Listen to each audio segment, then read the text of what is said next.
This is episode 95. This is a very special edition of the Blaname Podcast. I have three. Well, first off, Nezuko the Stallion isn't here. I didn't want to bring her on this One Piece pod because she wants no parts of One Piece. But shout out to Nay. Yeah, shout out to my nigga Nay. With that being said, I did bring three One Piece hard hitters with me, so we can discuss this One Piece saga that I'm on this One Piece journey that I'm on myself. There will be slander, there will be truths being said, there will be facts being checked, you know, and it's gonna be a very special pod for myself and my three niggas that are with me. So let me get through the roster real quick. So first up, I got my boy, the horny god himself, coming to you live straight out of New Orleans. Let me see, the Houston whore himself. My nigga God Punch Pat. Oh God, I hate this nigga so much. Oh, what's good, everybody? It's Pat, aka the Gumbo Goon, aka God Punch Pat, aka your favorite tweeter's favorite tweeter. We out here thugging with Great Value Joe Budden, aka Mr. Potato Head. You know I love my nigga Mike. You know what I'm saying? What's good, bro? It's good to be amongst family. It's good to be amongst my niggas again. Thank you, man. We appreciate you coming through, man. All right. Next up, I got my boy, the spoiler god himself, the king of hanging up on Zoom calls and Discord calls. Skylar's daddy, aka Skylar Senior himself. My boy Scuba Steve. Skylar Senior. Hey man. What's up, man? It's Scuba Steve. Sock wearing Steve, sleep with my socks on, all sorts of shit that y'all want to slander me on. Steve. I'm just here to fuck with Mike and tell him that Bleach is average. Just to fuck with him. Just to fuck with him. I don't like Steve. I'm with you, nigga. What's up? I don't like that shit. Like, what's up? We get that going too. we get that going too. I don't like that shit. But anyway, all right. Lastly, I got my boy, my co-ball headed co-host right here, the captain of Cap himself. Yes, sir. I call him what am I gonna call this nigga Sensei, man? We're just gonna call him Cap Guy because he gonna let me know when I'm capping on some shit. So Sensei LeGlove is joining us as well. What's cracking, man? It's your boy Sensei LeGlove, the bald head, black anime nerd, the ball barbarian, Mr. Gloves Off himself, King Glove, first of his name. Long may he fucking reign. We in this bitch, my nigga Mike Blaname, my nigga God Punch Pat, my nigga Scuba Steve, preaching that One Piece gospel, bro. I'm here for all that shit. So yeah, with that being said, shout out to Team God Punch, shout out to the Mind of a Blurred podcast, shout out to Worst Gen, all my niggas that, you know, this web of content creators we have here. So all right, so fellas, we here now, man. So before we get off into the pod, man, I just want to ask my niggas. Oh, hold on, we taking a drink real quick. I'm taking a shot for my nigga. Okay, I mean, what you want to do? I'm with you. All right, Pat, drink water. I'm with you, Mike. If you want to go ahead. Okay, cups up, real quick. Alcohol and non-alcohol beverages. Okay, we here.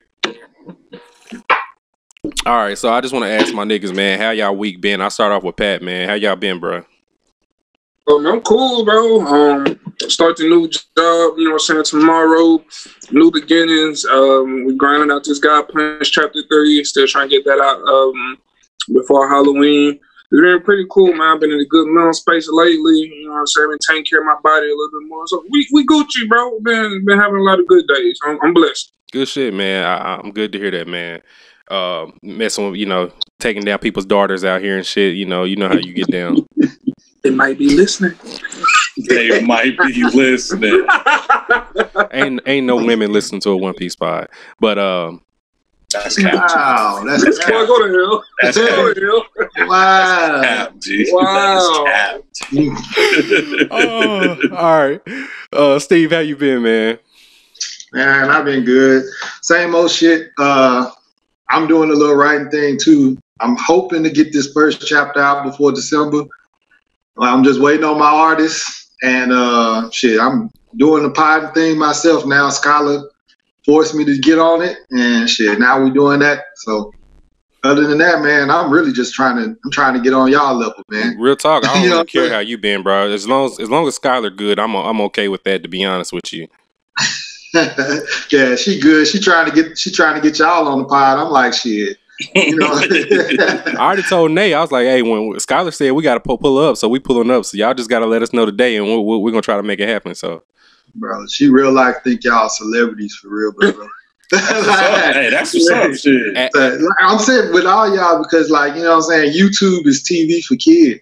So, nigga, like, she be watching with me when Sensei be playing Cuphead. Yeah, I be cursing and shit, G. You don't be giving a fuck. Bro, get your shit off. I be cussing in front of her.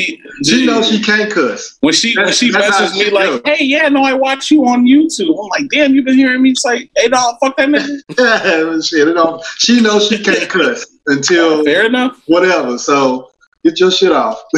I be feeling bad too because I'll be like, bro, me and Nate said some reckless ass shit, and then, but I know Skylar listen. I'm like, damn, but she be like, well, yeah. Shout out to Skylar. Sensei, how you been, man? Secretary been keeping you in line, bro? Yeah, man, we good. She just beat me up about straightening up the living room before I got on camera. Real shit. Just put my dog down, not down, but like to sleep. Oh, okay. I was about to say, God damn, that no, not like that. No, it's a little puppy. We just got a dog 2 months ago. Oh, okay. He just made 4 months today. We got him when he was 2 months. Little Yorkie. I think you probably seen him on the stream or something that. Yeah, little Yorkie. So we been cool, just adjusting to having a little fucking dog. That shit is like a fucking human. Yes. Like, legit, waking up in the morning to let the nigga out. And, you know what I'm saying? Keeping up with feeding them, packing a fucking bag when we taking them places. And it's just a lot, especially when it's a little dog. When it's a bigger dog, I feel like you might have an easier time a little bit. You ain't got to bring as much shit. Pat will probably tell you just like I will. Like once they get to a certain point, they just handle themselves at that point. So yeah. I hope so, because this little puppy shit be killing. Start old enough to pay rent at this point. Oh, God. Eventually they gonna get there. Okay. Yeah, I got a bulldog, so that nigga do whatever the fuck he want to do. He ain't moving for nobody. He'll lay down if he ain't fucking. Bro, it'd be a lot to get this nigga to lay down. He at the stage now where he'd be jumping on me just because he feel like, hey, you ain't play with me today. I'm small dog, hyper as shit too, bro. Like I'm at work. Yeah. If y'all I saw this nigga must have barked at me one day. I was like, what the fuck?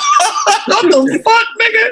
Relax. I'm throwing your toy. No. You need to get out here and play, nigga. Hey, on some real shit, get a laser pointer. That shit be working, bro. That's just fun. I might have to try it. I be fucking with my dog, and that nigga slow too because he's fat. And that nigga be taking the shit out there. I'm dead, boy. Yeah, other than that, I'm decent, bro. Well, good, man. I'm glad to hear y'all all good, man. I'm straight too. As y'all can see, I'm getting other way. I'm getting prepared for this move and whatnot. So we moving in like 11. You getting another mansion? Yeah, first you getting a new mansion, Don't do that. Don't do that shit. Don't do that shit. I told you on Twitter, you're gonna have 2 white men that you know, one to open the car for me and the other one to open the front door. So since Sensei won't say it, I'm gonna call Cap. Y'all got me fucked up. I'm real poor out here. So you say, no, I got a baby. Now I got to do it even bigger. Real shit. When I leased this apartment, it was meant for me and my dog, and now I have one more dog and 2 more humans here. So it's a bit of a tight fit. So yeah, we moved to a little bit bigger place in GP. Well, I know. Yeah, Steve probably know what that is. But Grand Prairie? Yeah. My mom stayed there. You know what Grand Prairie is. Okay, good shit. Oh, yeah. Okay. I didn't know y'all called it GP, but that makes sense. Yeah. Just on gangster, nigga. We moving to GP. It's not. It's not gangster. It's not gangster at all. It's super suburby, but I fuck with it. GP we got a UP in Chicago. The least gangster. At University Park. I'm dead. But yeah, man, that's what's up. That's it with me, man. Same old shit. Just getting ready for this move, man. So, I appreciate y'all joining with me, man. We would have done this a little bit earlier, but Steve fucked that up for us. But it's okay, Steve. I'm gonna let you make it now. The next day, I was ready, and Sensei was the one that wasn't ready. It don't matter. We was all ready, and I was transparent. Like, It wasn't like niggas was waiting on me to respond for hours. Like, we was already like, all right, G, as long as this nigga Steve say we good. Steve. Mike's like, all right. Steve When he don't respond by this time, then it's just cooked. Steve was in album. I responded back like 15 minutes later too. After the time. Shit, you niggas was talking? Like, bro, at that point, bro, I was over with for me. I wasn't getting on the computer. I made other plans, bro. Yeah, I'm like, I said, hey, I said 9:45 the cutoff time. I don't care if this nigga respond at 9:46. Like, it's over with for the night. I put that bitch on the charger. I was like, look, I'm trying to come up with this power. Man, some of these powers is hard to come up with, bro. Because I'm trying to make sure that I'm different than other people. So I'm trying to come up with unique powers. And I had to put that bitch in another room because as soon as I fucking hear my phone buzz, nigga, I'll pick that bitch up. Well, put CP time as a power that you don't want to use, my brother. I say put CP time as a power that you don't want to use, okay? That's going to be your fucking power when I fucking make that'll low-key be a raw-ass nin ability. Pulling up to the scene. Or nigga hunter. CP type.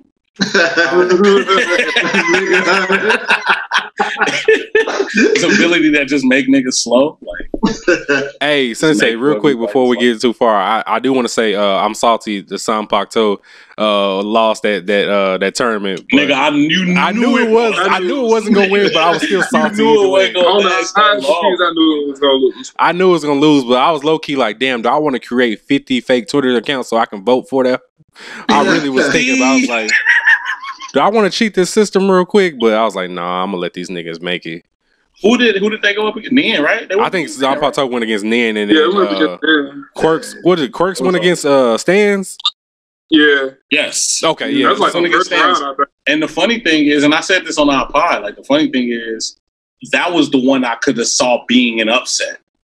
Like I always had Nin and Stans being in the finals, but I felt like if there's gonna be an upset, it's gonna be Quirks and Stans. Like I could have saw like niggas, because a lot of niggas. My Hero Twitter get up for My Hero. Yeah, and a lot of niggas think that Stans and Quirks is like the same shit. I'm like, no, it's not. No, not at all. Devil Fruits and Quirks about the same damn thing. Devil Fruits and who, nigga? And Quirks. Cap. What? Cap. No one's born with a devil fruit. Yeah, no one's born with a devil. Okay, devil fruits, like I said, is a fruit snack with a quirk on the inside. Let's talk about it. Nigga said a fruit snack. G. No quirk makes you unable to swim. G. Nah, I'll fuck with y'all.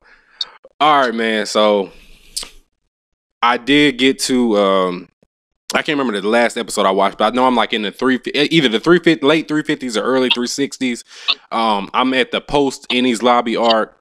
The last thing I saw was Shanks pulled up on Whitebeard. I can't remember. Yes, sir.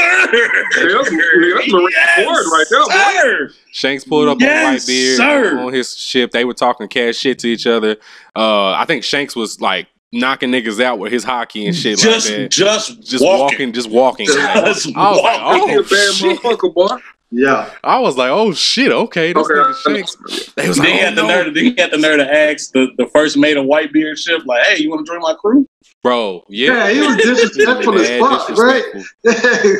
That nigga Shanks a bad motherfucker, boy. He is, boy. I was like, okay, Shanks. Because you don't really know Shanks is like a raw ass nigga until that part. Because in the parts that they showed Shanks is when he got his arm ate off or whatever, and Luffy getting the fucking devil fruit. But other than that, you don't really see how cold that nigga is up until that part. So I was like, okay. It gets better. I'll say that. Nigga. Way better. It gets better, bro. Hey, also real shit though. Whitebeard didn't like that shit. He was like, "Hey man, come on my ship throwing that hockey around, nigga." Bro. And then he brought the lick. Wait, did you see how that whole shit played out? You finished that. It was one episode, wasn't it? I'm gonna rewatch it though, just because I don't remember. Yeah, it was like the first half of an episode, and the second half was like I think Luffy. When you realize Luffy's granddad is like the fucking Marine Vice Admiral or something like that. Did that throw you? That shit threw the fuck out of me. I'm like, bro, this nigga's a pirate and his granddaddy a Marine, nigga. Like that shit made it interesting, G. That shit started. That nigga Garp is so disappointed. Yeah, bro. After Water 7, legit, bro. Shit started to the average viewer. Shit started getting hella like interesting. Like hold on. This nigga is a pirate trying to be the greatest pirate, but his closest relative is a Marine, a high-ranking Marine. And you know what I'm saying? World's most dangerous man. Hey, yeah, right, and Dragon just casually a fucking renegade. I don't even know what to classify Dragon yet. It was just right, bro. Outlaw, I guess. Yeah. So I'm like, the revolution, the leader of the fucking revolution. Like basically, yeah. Yeah. So I don't know. I didn't know if that was fucking talked about yet. So I was like, I ain't gonna say. Yeah, I think when he met his granddad, he was saying that, like, "Oh yeah, your dad is. Did you know? Your dad's doing this and all this other shit." Yeah, like you peep when he saved him, huh? When Dragon saved Luffy from Buggy, right? Yeah, they and what was that, Logtown? Mm-hmm. Yeah, I did. Well, it wasn't Logtown. Yeah, it was in Logtown. He saved him off the from the Gatling, whatever. When he was about to say, "Sorry guys, I died." He saved him from Smoker. Yeah, that was the second time he saved him in that same arc. Yeah. I was like, I knew who he was only because I known some spoilers and shit. But like now, when you kind of see how it plays out, I'm like, okay, I get you. But you see, bro, that shit was like chapter 100. Yeah. The chapter where you found out that's his daddy is 3 something, like damn near 400 you know what I'm saying, 300 chapters later. So that's why I'm saying like. the shit. Don't bring it around. Mm-hmm. You know what I'm saying? Everything come around. Yep. I respect it. So yeah, I did enjoy that. I just want to follow up on where the last thing that I saw. They revealed Dragon, they revealed Luffy's granddaddy and all that shit, and Shanks and Whitebeard kind of squared up on some hockey shit. I do want to say Whitebeard is like fucking 15 feet tall. Like, am I tripping? Like, why is this nigga so tall? It's a lot of big, bro. You gotta know by now, One Piece niggas is not normal niggas, bro. Like, you gonna find a 40 meter tall bitch or some shit. Bro. And these niggas is not giants either. These are just regular niggas. He's just regular niggas. He's not a giant. He just he stood up off his throne shit, and I said, this nigga kind of tall. Like, Blade was bigger than Shank's body. Bro, it was. I'm like, bro, this nigga is too tall right now. Like, you seen him on the respirator with the bitches though? Yes, he did have a bitch. I respect. My nigga was on that ventilator, boy. I respect it. Why? Yeah. That's a fucking fact. If I'm 20 feet tall, I should have bitches too. Like, even like, yeah, it should be going without saying. So yeah. But let's start from the beginning, man. So yeah, man, tell us about your journey. So let me give you my journey. So I'm like in the 360s, I think, the early 360s.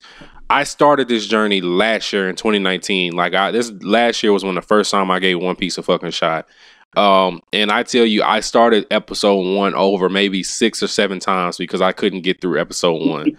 It was so fucking bad to me, bro. Like, just between the animation, Luffy's voice, you watching dub?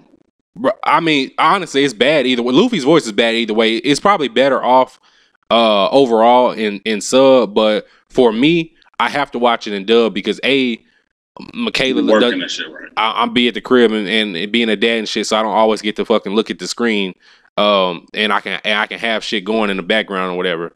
But yeah, I can pay attention to it a little bit better if I can just hear it versus me reading it or whatever. So I'm pretty sure their voices are better sub, but it just works better for me to watch it dub. So fuck it. But yeah, I started the episode probably over about 6-7 times or whatever. I never got past episode 1. Then I said, fuck it, let me just keep trying. Like, Sensei left a little bit. But anyway, 100 times I kept restarting, and then I finally got past it and started getting deeper into it or whatever. I think 15, 16, 7 episodes in.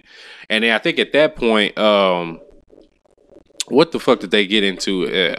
So I remember when Luffy recruited Zoro. That was a good part. When Luffy recruited Zoro, Zoro was like the most wanted pirate bounty hunter or some shit. Yeah. Pirate hunter. Yeah.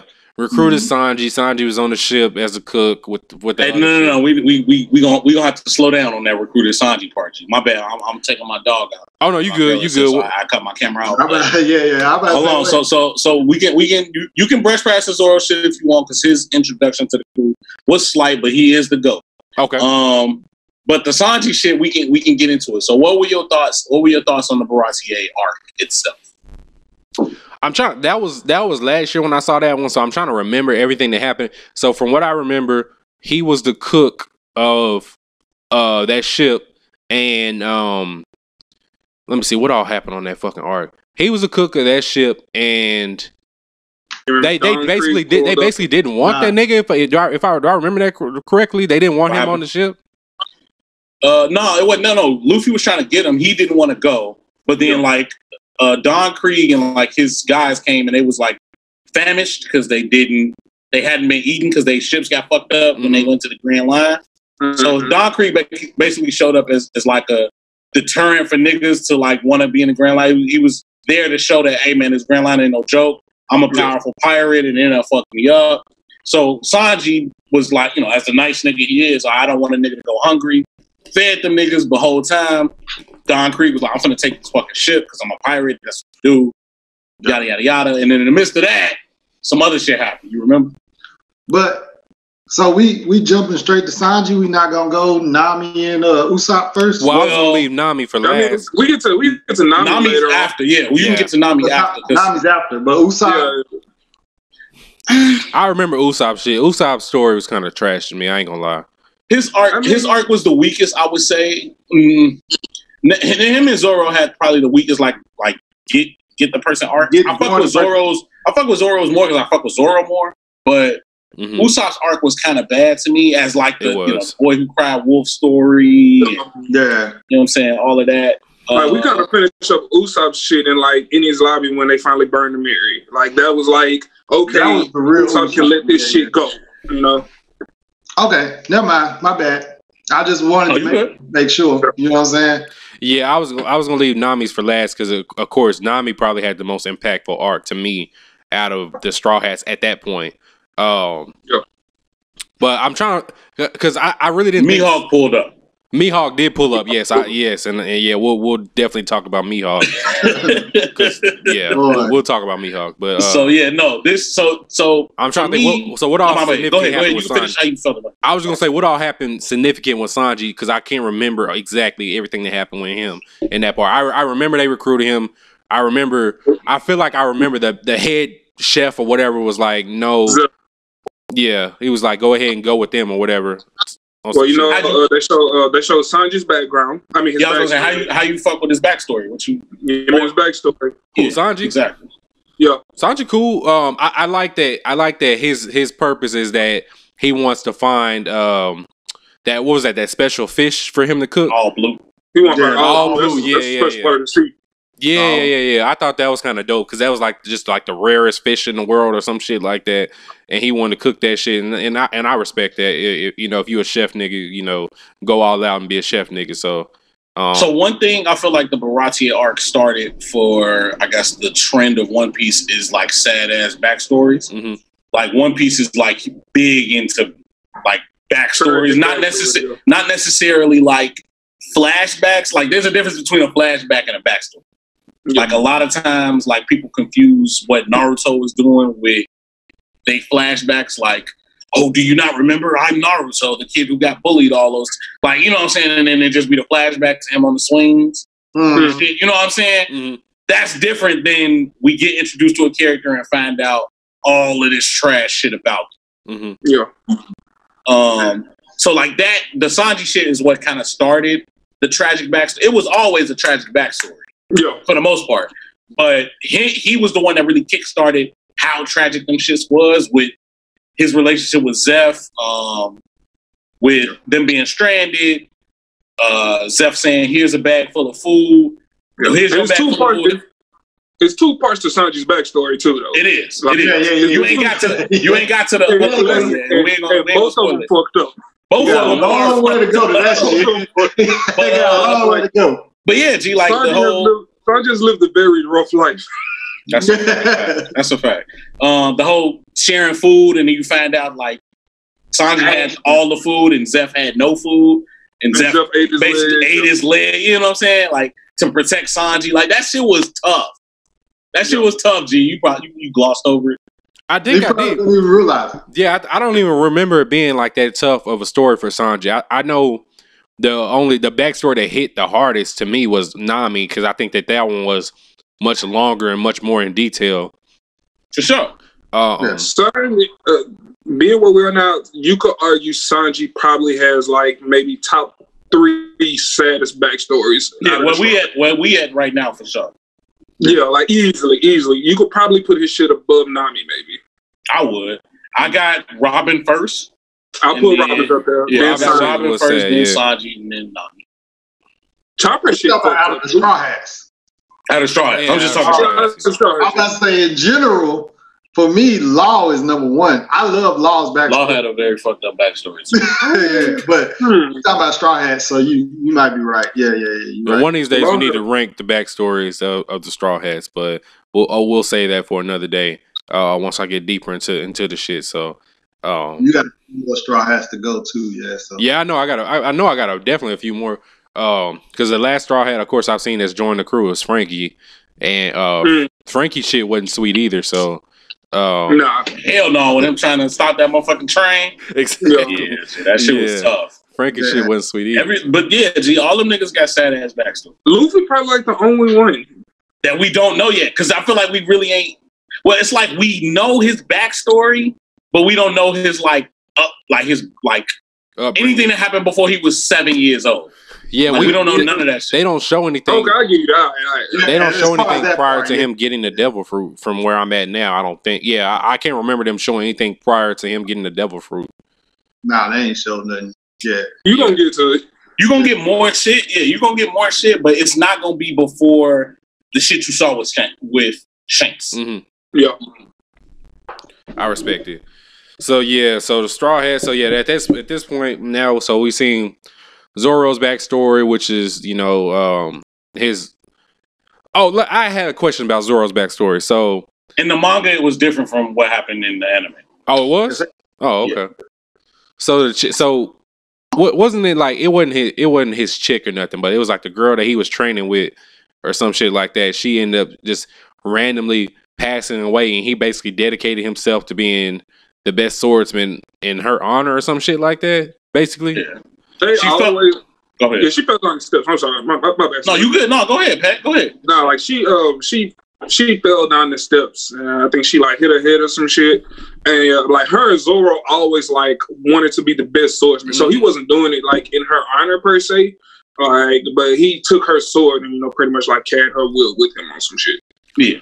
So she also wanted to be the best swordsman, but she felt like there was a stigma against women swordsmen. Like there could never be a best woman swordsman type shit. But she was always better than his ass. And he was like the coldest nigga up to that point in his life. You know what I mean? Yeah. She always felt like she was better than Zoro, but she said at a time Zoro's going to hit puberty. And when he hit puberty, he's automatically stronger than her in a sense. You know what I'm saying? Like, and that's why she had a problem with it, because she was all like upset about that shit. She was all like, eventually you're gonna be stronger than me just because of the fact that you hit puberty and shit. Yeah, for the fact that you're a guy and shit. That's why Zoro be on Tashigi ass too. Like he does not let her make it. Yeah, at all. At all. So that girl dead ass died. Like that wasn't like she fell down some stairs and died. Yeah, she fell. She died. That was. They didn't say that. So like my theory on that is that like Oda just was he didn't really know how explicit he could get, like how dark he could get with backstories at the time. So like, all right, I'm gonna just say this and see if Jump let me get away with it.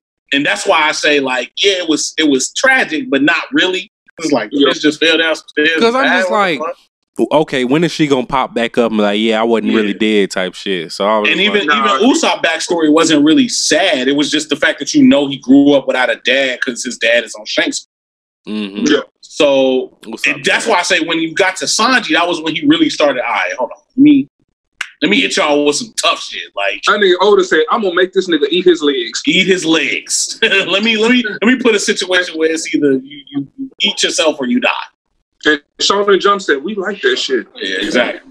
Niggas fucked with Sanji. He wrote that shit so. He wrote that shit so well, bro, that it was just like, oh, this shit keep it going, keep going. Yeah. And then right after that, he made Zorro the fan favorite get shit on. Or immediately after that, That's on some real shit. I feel like the fact that One Piece kind of seems like it's got like a goofy art style to it, people don't understand how dark it really fucking is. You know what I'm saying? I feel like they don't understand. What you Like, say, Mike? I was debating. I was saying two things can be true. It can be a goofy ass art style and it can have darkness in the story. That's just all I'm seeing. That art style I was debating is with pure Cat from the shit. TL the other day, and I was telling him how like One Piece was the darkest of the big three. It is. And like niggas weren't trying to hear it because of the art style, but like once I started breaking shit down, it's like, oh, It has touched on more issues, like more real life issues than any of the big. Any of them. yeah. By far. You ain't really got to all of them, G. You I know you looking like really, but no, for real. I believe you. I dead ass believe you. But what I was thinking at the moment was, I was like, I would probably love One Piece if the art style wasn't shit to me. But that is, bro. I think One Piece is the greatest anime ever. I 1000% agree with you that my biggest dream is always for One Piece to get an animation studio that could take it to the next level. Like if Madhouse animated all of One Piece, there would never be a question, G. It would never be a question. It would never be a question. Niggas would watch that shit immediately. I don't even think like because I'm assuming the animation keeps gradually getting better from where I am at, but it does. The animation really isn't my issue. It's really the art style itself is so fucking. Pen. It's so his pen is so fucking shitty to me. Like I'm not taking away from his story like him as a creator in the story and shit, but his pen is so fucking ugly to me that it just doesn't look aesthetically pleasing to watch to me. Like I can watch Naruto and be like, okay, this shit visually just looks good. Bleach to me looks good. Even anime that's not fucking that good, Demon Slayer, this shit looks good. But I will say that you appreciate his art style more if you read the manga. That's what I was about to say. Like the animation, like I understand what you're saying. Like you don't like that characters be built goofy and shit like that. Like I feel that. But the animation style, like the Toei animation, is what brings that type of shit to life and gives it flavor.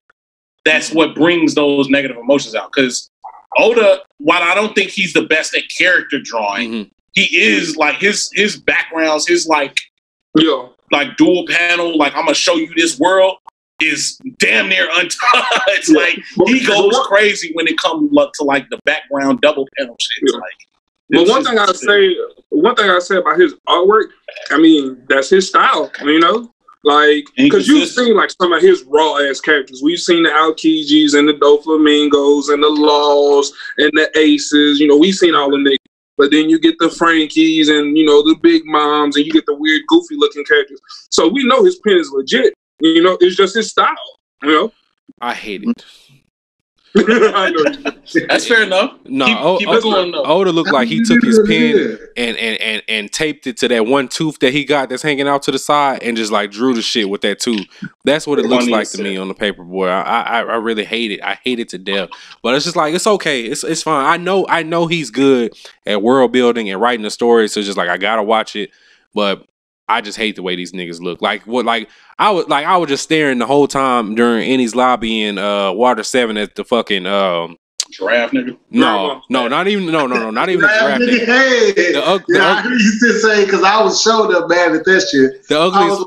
I could go hard, but that giraffe. You talking about the mermaid bitch? The ugly is the mermaid bitch. Is the ugliest one in that whole arc. Is the mermaid. Super ugly. She might be the ugliest bitch in all of One Piece. Bro, she might be. Bro. Yeah. And the thing is, she was supposedly at one point she was fine before she went to shit, right? Yeah. So it's like, bro. One thing I'll say is Oda ages his female characters terribly. Legit, bro. It was funny because somebody did an SBS and was like asking him what the Straw Hats would look like in like 50-ish shit. And he made sure that they ass looked good, like Robin and Nami still looked good at 60. They had a few wrinkles, like. Yeah. But no, Big Mom got the short end of the stick. Right, but Big Mom got the short end of the stick. Big Mom was bad at 30. Yeah, hey, Big Mom was a bad She bitch, was boy. bad as hell at that. Like, hey, like niggas was wondering, like, who fucking Big Mom? How she got on them kids? Nah, Big Mom, that was a bad bitch when he was young. Yeah, I could see her pushing out. Right? I could see her pushing out 60 of them motherfuckers. Right. More than that shit. I just Jeez, I don't know who Big Mom is. I just looked up who she is. I'm fucking dead at all y'all niggas, boy. But you see what she look like now. Yeah. You see what she look like now? Let me see what Big Mom One Piece skinny. Young, Why just is that type in on- young Big Mom or like younger Big Mom. I'm dead. Young Big Mom One Piece. God damn. Yeah, nigga. Yeah. Yeah, boy. Wait a You fucking trying to minute, figure out Big how the Mom. fuck you get that? Nah, man. Why she go from that to that, man? Nah, man. Hey, Oda a hoe ass nigga for this, bro.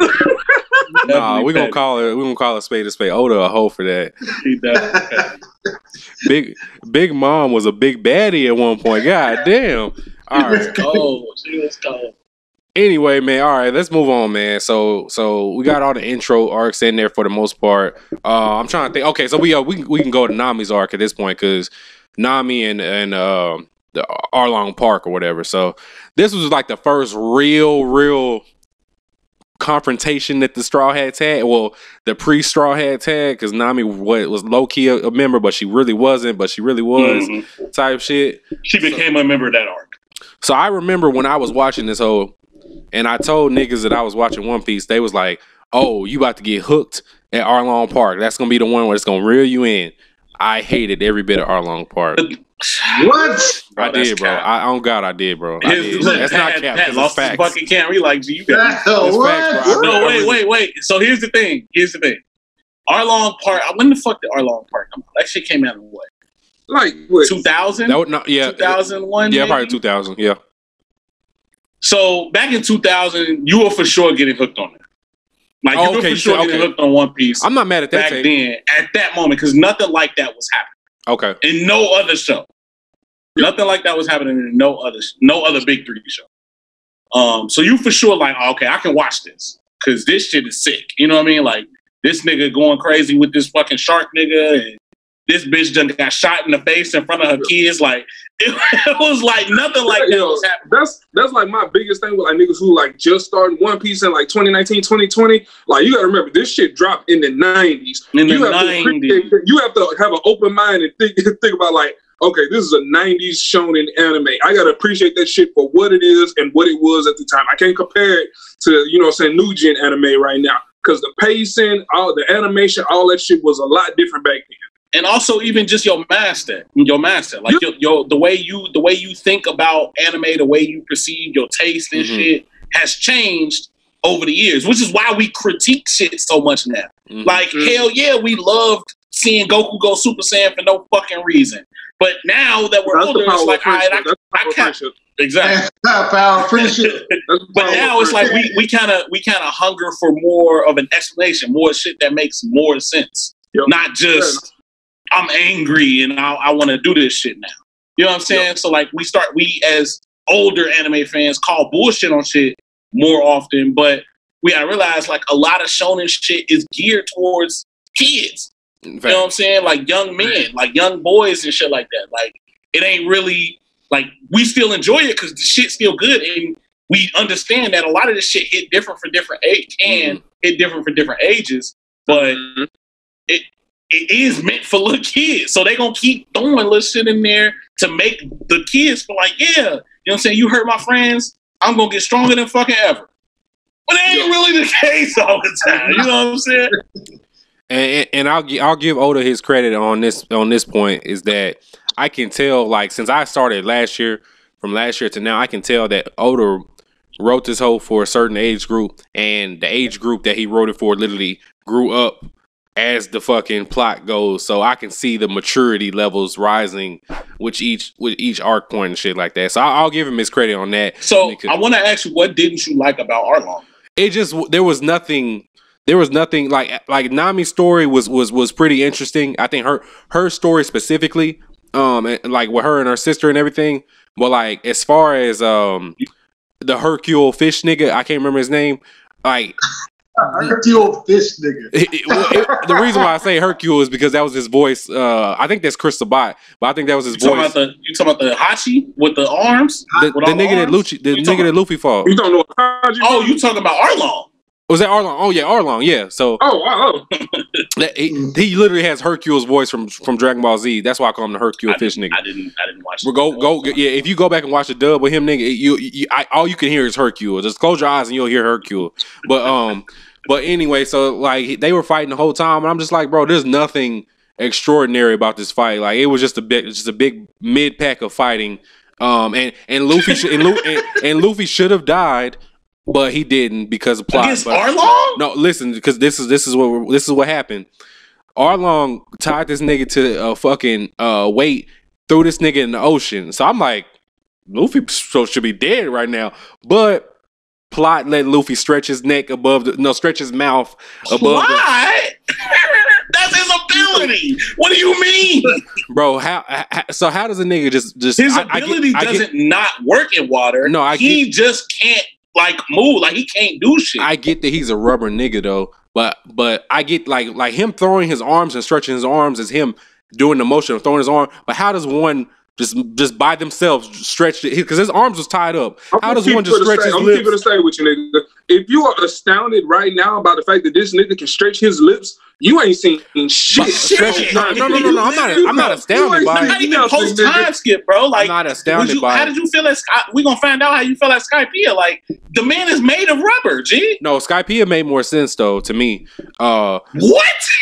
I mean, yes, it makes sense, but he's made of rubber. No, I'm with that. But I can see a nigga. I don't think y'all get what I'm pointing at. I get that he can stretch. Him stretching isn't the issue to me. It's him being able to stretch his lips with his arms tied behind his back. Like you can just literally just control your lips. Did Sanji pull his lips?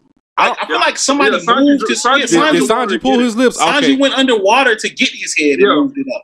Okay, if that's what happened, then I fucked up. Okay, but I thought like I remember his shit being above the water, and I couldn't remember. Sanji went down there to get him above. I'll give Luffy a pass then. No plot armor on that one. Then I'll give him a pass. I'll give him a pass. I'll take that one. I'll take that one. But we'll get the plot saving this nigga Luffy in a later arc though. Y'all should know what arc I'm talking about. So my last question about Arlong Park. What's up? Did you not fuck with the Luffy I need help moment? Yeah, and then help me moment. That was one of like the best moments. To Arlong Park. Yeah, that was like one of the best moments in that whole saga. Oh, you talking about when Nami when she was crying like fuck you, stabbing herself in the arm, and he was just standing there. And then she turned around crying and shit like, "Luffy, help me!" And he put his hat on her like, put the hat on her head. It was like a quarter. He first told her like, "Gee, don't touch my hat. Like this ain't for you to touch." That hat was important. Like this shit is sacred. I'm not letting nobody fucking touch my hat. I'll beat your ass. But you know what I'm saying? For her to break down and then of course I'm gonna help you.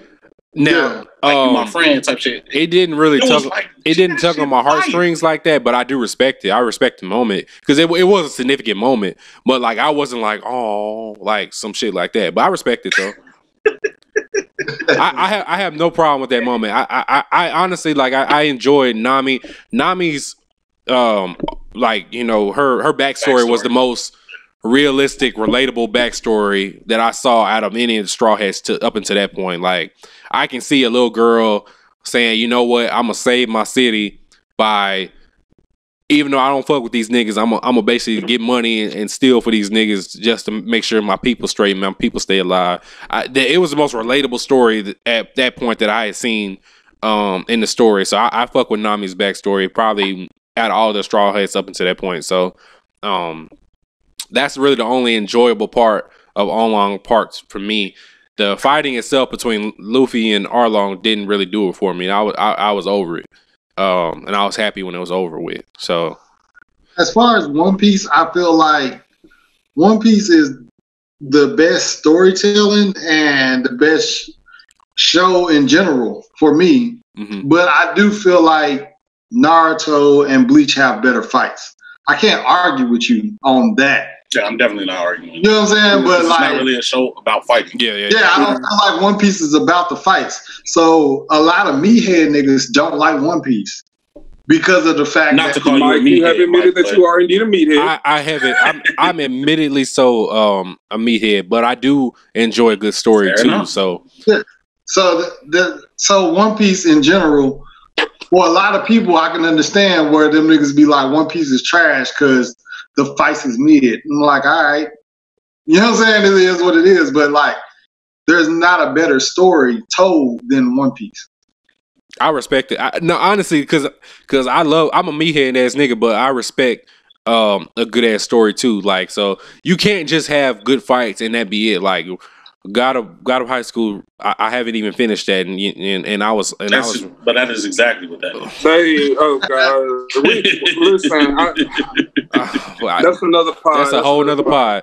But like, I was so hyped for God of High School, and I'm on episode 9. I never finished the God of High School. I'm gonna eventually finish it, but I stopped. Yeah. So, but no, I respect a good story. So that's like I say, I keep watching because I know majority of my niggas, my pod niggas love One Piece. So I'm gonna keep watching it because they said the story is so good. So and y'all have been true in certain instances. In which I'll get in. So let me see what happened after Arlong Park. Let me see here. Oh, Arlong Park, I feel like you should have met Chopper. Yeah, you went to Drum Island. yeah, Drummer Island. Okay, so let me get that pulled up. So Drummer Island, that's the island that was like it was like wasn't it like all snowing? Okay, so all snowing and everything, and That was the first time you got the hint about Blackbeard Mm-hmm. was that the first time? and Ace. Yep. Yeah, because Blackbeard definitely pulled up on Drum Island. Yes, sir. And because they was in the state that they was when they got. They was in the state that they was when the Straw Hats got there because of Blackbeard. Mm-hmm. It was like And then Blackbeard just came in. what's that whole ass king name? I can't remember that nigga name. Wobble. Yeah, Wobble dipped when Blackbeard done pulled up. You're right. I remember that. Okay. Yeah, first hint of Blackbeard, which I don't even think they mentioned him as Blackbeard at that point, but they did just show him and he was doing some shit. Chopper became a favorite of mine because Wow. I just Why you like Chopper? Please explain. I really fuck with Chopper's backstory. With his master, his master died. That shit was sad, dude. It was sad, bro. His master died, and he just basically bro, an animal. I didn't even fathom a thought of an animal eating a devil fruit and that being a thing until that point. And he ate the human fruit, and I was like, what? That whole sequence was just like mind blowing to me. I was like, okay, so he's a reindeer. The other reindeer don't fuck with him. He eats a human fruit. Now he can become a human reindeer hybrid thing. Imagine being a grown ass man eating a fruit that turns you into a human, and now you just can't fucking swim. Like, imagine me eating a human fruit, and now I'm just fucked. This bitch ain't do nothing to me. Right. I just can't. I'm nigga, just all I more can do is human. take baths in 4 feet of water. Right. I'm not gonna lie to you. I would just be a normal motherfucker because I can't swim anyway. Just a normal Yeah. No changes to this Right. nigga. I'm dead.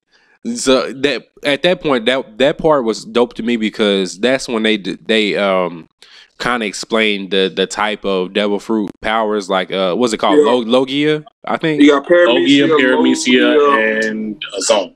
Zones, Yeah, Zone, Zone, yeah, yeah, exactly. So they kind of explained that part to me. So I thought that was dope. How the quirk fruits, I mean devil fruits, had kind of like had little sub abilities or whatever. You just explained why these things are not the same. The same reason why. You just explained why these two things cannot be the same. Listen, man, listen.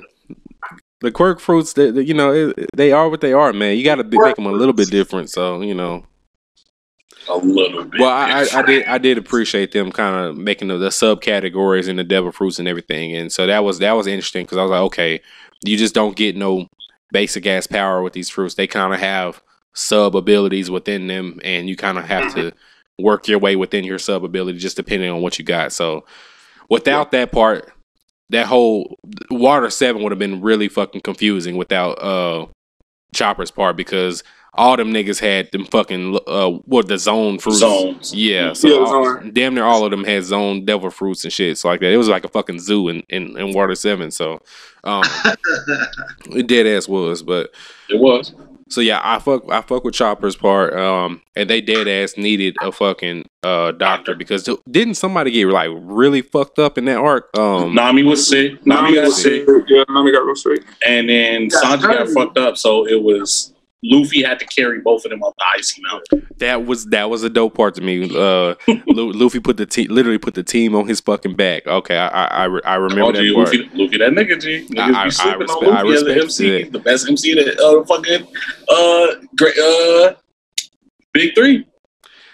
Is Luffy the best MC? Once you, I think, debate your mama, boy. Debate your mama, boy. He made a face. I was like, wait a minute. What do you think?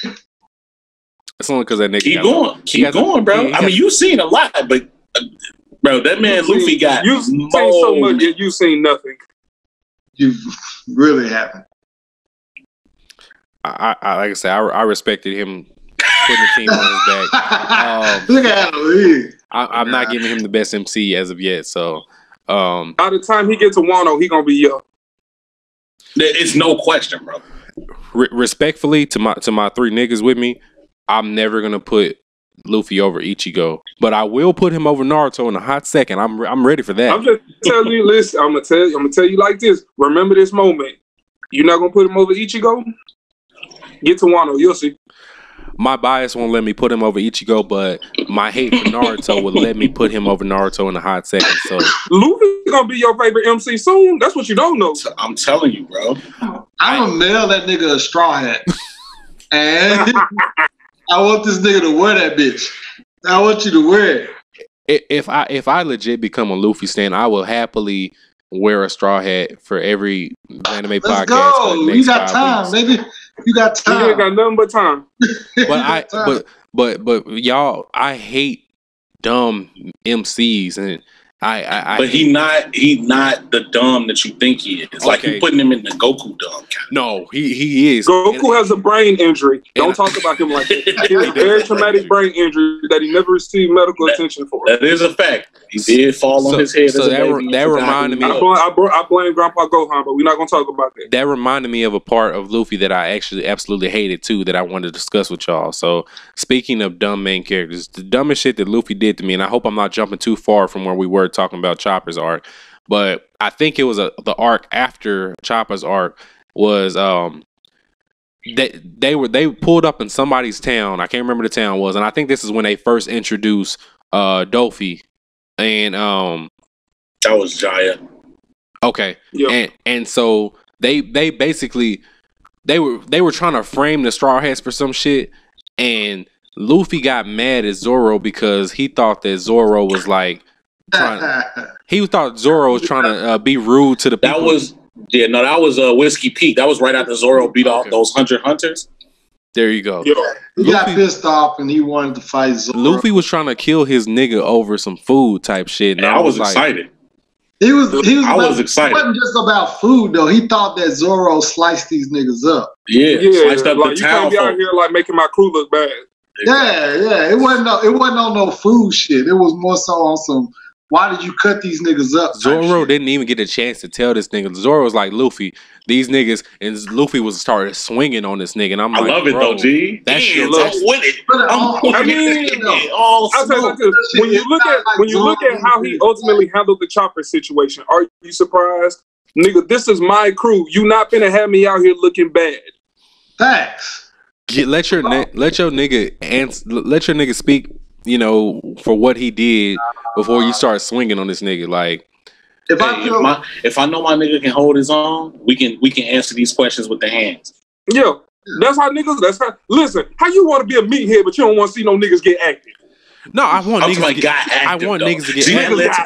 One of the best scenes in that whole arc was when the niggas that they were supposed to be fighting was trying to fight them, and they just looked at them like, y'all being real annoying while we trying to, bro.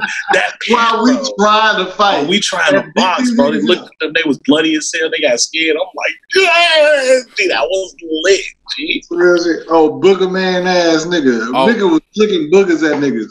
Oh, and that reminds me of my favorite Luffy moment, like to that point also. So that happened with Zoro, and that shit pissed me off because I'm like, bro, Zoro is your first, damn near what was your first mate? He is the first mate. He's your nigga, bro. Like you hear him out before you start swinging on this nigga, and that didn't happen. But whatever, I let that go. But the first part that made me like literally happy with Luffy, and I was like, okay, I kind of fuck with this nigga a little bit, was when I haven't got all these names of these towns yet, but y'all bear with me. So I'm gonna tell you, I'm gonna kind of describe what happened. So they were somewhere, and they sent somebody to come get Luffy's bounty, and I think he had a devil fruit, like he had like the spring fruit. Does that sound familiar? That was in Jaya. That was in Jaya. Okay. So he sent Jaya was hard as fuck. Yeah, I love Jaya. He sent that nigga to get Luffy, and Luffy one shot at this nigga off that fucking place. Bellamy. Bellamy. That shit was so hard to me. I was like, bro, okay, I see. Luffy is the best MC of the big three, bro. I'm trying to tell you. Nigga, listen. Before we go any farther, I was on Gloves Off with Sensei and them, and I felt like Luffy punching Bellamy was a good hit, and I felt like what's that bitch name? The bull. That nigga fucking iron bodied that nigga, and he crushed. I know who you're talking about. Yeah, I forgot his name. What the fuck? Start with a B. Fuck. I know. I've been drinking. I forgot the nigga name. Same. He like crushed the nigga Beluga or some shit. Crushed that nigga with a one hit, and then Luffy and the Celestial Dragon. I was he ain't got to the Celestial Dragon. When it Bruno? Yeah, he got there. But I was like, bro, which one was the better hit? And them niggas. It's definitely the Celestial Dragon. Definitely Celestial Dragon. Yeah. Luffy knocked that nigga back to a manga pound. Nigga, what the fuck are you talking about? Do you know how hard a nigga gotta hit you to knock you from the anime to the manga? Yeah, bro. He knocked that nigga into a fucking static page. Yeah, I real life thought those was three good ass hits. And them niggas fucking stomped me on fucking Gloves Off. They was like, nigga, what the fuck you thinking?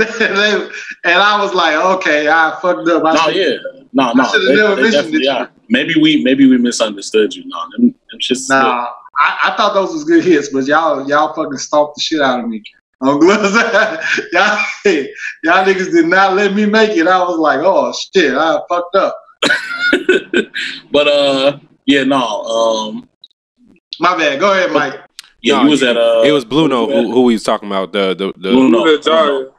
Yeah, that's what he was referring to was Bluno. But you are at he's not at Giant because did he skip? I think we. So you was at Whiskey Peak. Yeah, you skipped Alabasta. You can move. You skipped Alabasta. Yeah, we need to go back. We need to go back to Alabasta. We need to go back to Alabasta so I can he had just brought up his favorite Luffy moment. Yeah, that was my favorite. That was one of my favorite moments so far. Like watching the show was him one shotting what's his name, Bellamy out the fucking show. So it was just wasn't no bullshit. It was just straight. Like I'm a. After all that shit talking, because remember Bellamy and them beat the shit out of them niggas. They did, and Luffy's like, okay, now I gotta beat your ass, like,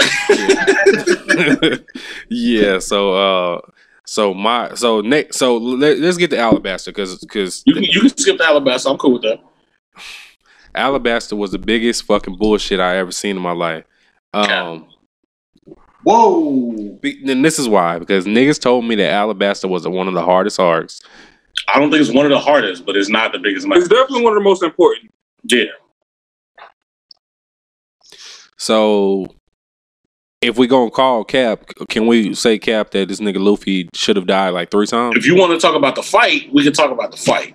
The arc is something different. No, the arc. Every arc has its importance to a certain extent.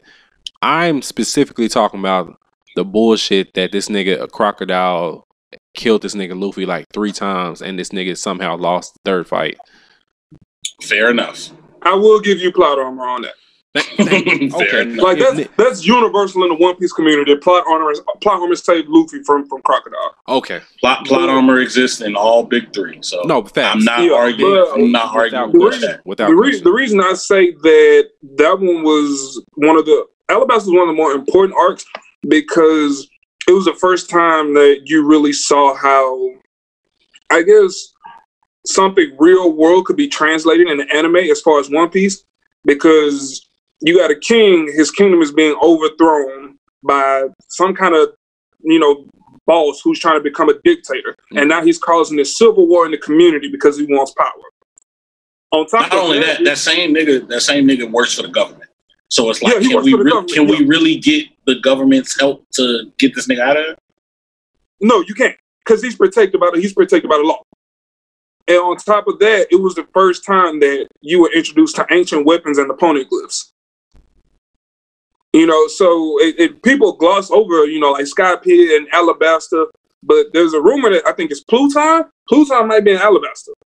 Yeah. And now everybody's looking for these ancient weapons and they're trying to get these poneglyphs, and like people are just glossing over saying Alabasta's new, when Alabasta is like one of the most important arcs of the story, because that was your first introduction to the poneglyphs and the intense world building that Oda has planned for the next 15 years. So are these ancient weapons? Do they play like a big part within? Yeah. So okay, because I'm fresh off of Enies Lobby, and of course that the ancient weapons played a big part in that arc. So, how'd you feel about the fights outside of Luffy's? You talking like Zoro doing in Alabasta? Son and in Alabasta? Yeah. So okay, so that's a good question I had. So if I'm correct or not, at this point when Zoro fought, I can't remember the steel dude or whatever. This the Bones. You can call it Bones, yeah. Okay. Was this the first time? Mr. One, whatever. Was this the first time that he used haki by accident or some shit like that? That is a spoiler, but yes. Okay, I'm fine with the spoilers. If I so in Wano, when Luffy was talking to the old man, he was like, "We call it Ryo. It's the breath of all things. It's when you can choose to cut what you want to and choose to not cut what you don't want to." And that was exactly what Zoro said when he did that in that moment. So that was him using Ryo. Basically. He used Ryo. All right. Okay. So technically, yes. That was hard to me that he cut that nigga. We didn't realize that he used haki until 800 chapters. That's sick. Peach though. That is sick. I'm ready. One of these niggas gonna use haki full time. I'm ready to get to that shit too. But post time skip, bro. Wait on it. Keep watching. I think I think I looked this up too, but I think the time skip was like episode 600 or some shit. Mm-hmm. Like 636. Hey man, you halfway there. Come on now. Right, hey bro, I promise you, it's finna fly by at the way you at now. Like once you get to Water 7, which is where you at, and you passed it, everything else is finna fly by, bro. Like I was, because it's not gonna be bad. You want to see niggas? You said you want to see the Straw Hats getting active and on some team shit. They are jumping the shit out of niggas in Thriller Bark. Bro, Thriller Bark is first of all, Thriller Bark is one of the most underrated arcs of underrated. Okay, yes, bro, it's hilarious. Underrated, bro. It's hilarious. It is the second funniest arc in all of One Piece. G. Yeah, next to the Foxy shit, because the Foxy shit was hilarious. It was fillerish because it didn't really tie in, but it was still hilarious. As far as if you want to just go like straightforward, Thriller Bark is the funniest regular arc of One Piece, bro. Like. I don't know if you got into it yet, but like Luffy and them niggas do some funny shit. And I feel like now is the perfect time for you to watch Thriller Bark because it's Halloween and it's like a Halloween themed arc. It works. Okay. It works. Yeah, bro. Like no, but it's hilarious, G. Like and bro, them niggas go crazy. And like you thought the Enies Lobby post shit was crazy. Like Thriller Bark whole shit even crazier. And then right after that is Skypiea, bro. And I'm telling you, it's just straight. I mean, not Skypiea. Sabaody. Yeah, my bad. I misspoke. And that's right my favorite part, nigga. I've been hearing a lot of shit about Sabaody or whatever it's called. 10 out of 10, bro. And then right after that is Marineford, bro. Oh no, it's Enies Lobby, Impel Down. No, that's Impel Down. Lily then Impel Down. Yeah, Amazon Lily, Amazon Lily real short, so I never really counted. But you're right. Amazon Lily, Impel Down, and then Marine. Bro, I'm telling you. So it's Thriller Bark, Sabaody, Amazon Lily, Impel Down, Marineford, and then Post War. Amazon Lily don't count, but whatever. Amazon Lily is Amazon Lily is really the introduction. Not really. It's Luffy's introduction to hockey. Yeah. And then you get to meet Boa Hancock, the baddest bitch in One Piece. baddest bitch on One Piece. Yeah, Yes. yeah. You can Google her right now, nigga. I know what she looks like. I've You get a seen picture of her like this with the titties out. I've seen her a few times. Okay, better. Yeah, wait to make jokes. Listen, I need my woman to ride for me the way Boy Hancock ride for Luffy. So did we get everything out of the way for Alabasta? So we confirmed that it was bullshit. The fights. I asked you about the fights. How'd you feel about the fights? Besides Luffy's. Honestly, how'd you like the Zoro fight? How'd you like the Sanji fight? So the Zoro fight was hard because I really enjoyed him cutting down this nigga that supposedly wouldn't be able to be cut. That nigga picked up a building. I enjoyed Zoro shit. Luffy shit was bullshit. And I'm trying to I can't think. I think in that arc, was that the arc that Nami first got her little weather wizard shit? Yeah. Okay. Mm-hmm. So I remember she got her shit. Thanks to you by Usopp, by the way. Usopp got that shit. That nigga still trash. Wow, come on, He's not even trash where you are. No, he's not trash where I'm at yet, but he's still trash overall. But I'll get to Usopp when we get to Usopp, because I have a lot of smoke coming his way. Wow, that's fucked no, up. but okay, Usopp developed a weapon for Nami, and Nami mastered that whole. Okay, so fuck it. I got a whole. How'd you like the Usopp fight with him and him and Chopper against the old lady and the dog? Yeah, the dog gun. The gun as a dog. I honestly don't even remember that whole. Honestly, he got fucked up. Like he got beat up real bad. Who? Usopp got beat up? Usopp, yeah. Good shit. He trash. So not surprised. Not surprised. I don't even remember that because he's so forgetful. It was a lot going on. It was a lot going on Alabasta. It was a great arc. It did tie into a lot of like overall world building shit, but also like the arc itself was like an arc where there was the overarching Luffy has to beat up somebody, but it was also like a civil war happening between two factions of the country. I'll say like this. This was the first time where it was like Luffy absolutely has to win, or the entire fate of this kingdom is just going to be shit. Because if he loses this fight, then everybody dies, basically. It also had a really good Luffy moment in him talking to the moment after he punched what's her name? Vivi. Yeah, the moment after he punched Vivi, and he was like, "Yo, you gotta fucking relax, because like, are you dumb? Like, do you think that everybody's gonna walk out of here alive? Like, that's not like, you know what I'm saying? That's not realistic. That's not what we're here to do. I'm not here to save your people. I'm here to beat his ass." So, dude, like, you know what I'm saying? Like, he was like, if we're being realistic, people are gonna die. So when you can't save everybody, what are you gonna do? Yeah, I think that was like a real ass Luffy moment. But go ahead. I think it was also a good growth moment because Vivi made Luffy understand that, nigga, you can't be so reckless because you got niggas that you got to look out for now. Like, you can't be on this goofy shit the whole time because you have a crew that you have to take care of. So that was a big, important growth moment for Luffy because he knows that, like, okay, I have to be mature if I'm going to lead these niggas. Amen. Yeah, but Alabasta was pretty good. We can move on now. Jaya was fucking mad. Yeah, yeah, I looked at all the other fights in Alabasta, and nothing else was really noteworthy. Nami versus Miss Doublefinger, and then Sanji versus somebody. Vivi's Guardian. Sanji versus Mr. Two. Yeah, something. When they was like basically breakdance fighting, that shit was lit. Yeah, you don't appreciate Bon Clay right now.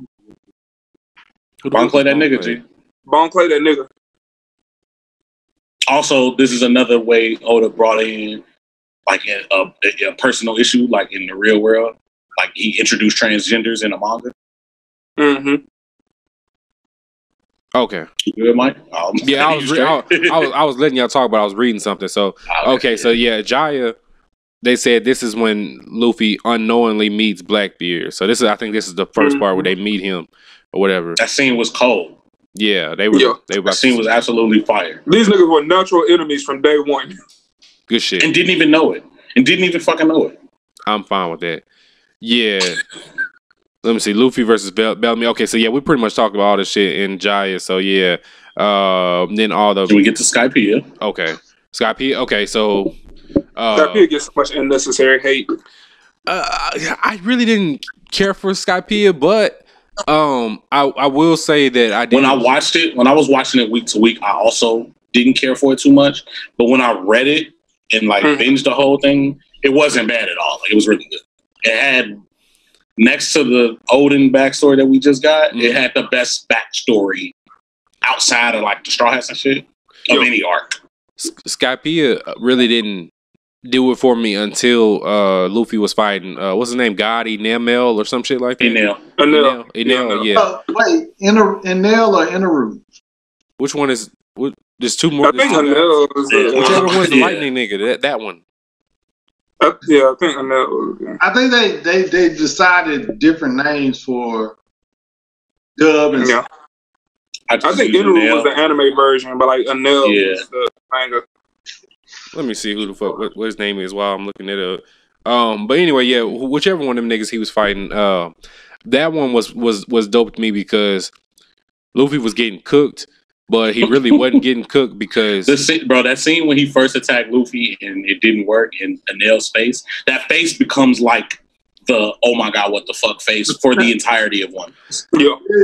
Because the god nigga was talking cash shit and frying this nigga, but it was like Luffy's low-key immune to this shit, so it's not. What that nigga? What he did the gummo move? Where that nigga just his brain just fried?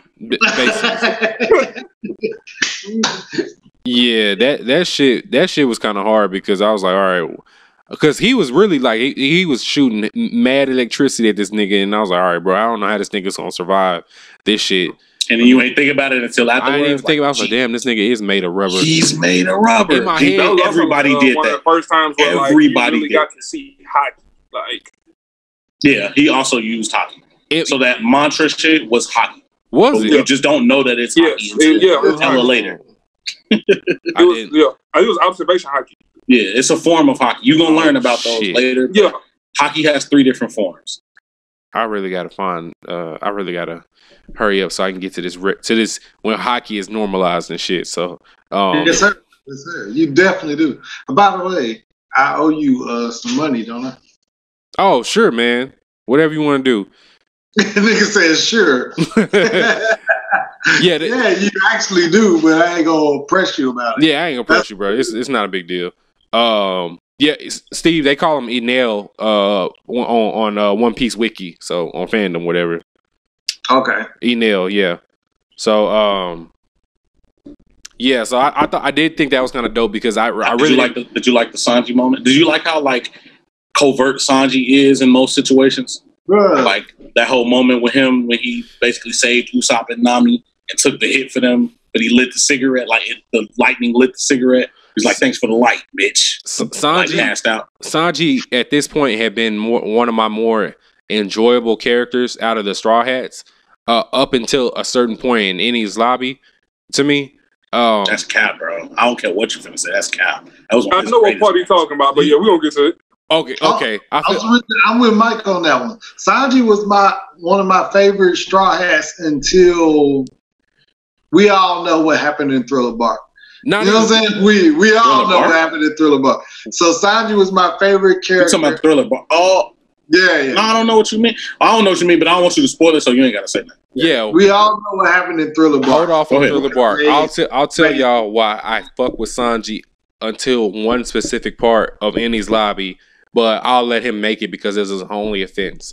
But I think everybody played a good part in Skypiea. And I like how it ended. Like this nigga Luffy, he sent the god nigga to the moon or some shit like that. Like he didn't send him. He went to the moon on his own. Oh, he went to the moon on his own, whatever. But he lost, so he went to the moon. Yeah. So some dope shit that like a lot of niggas who don't read the manga might not know. Enel went to the moon and he ended up finding an underground civilization in a secret city, like in the moon.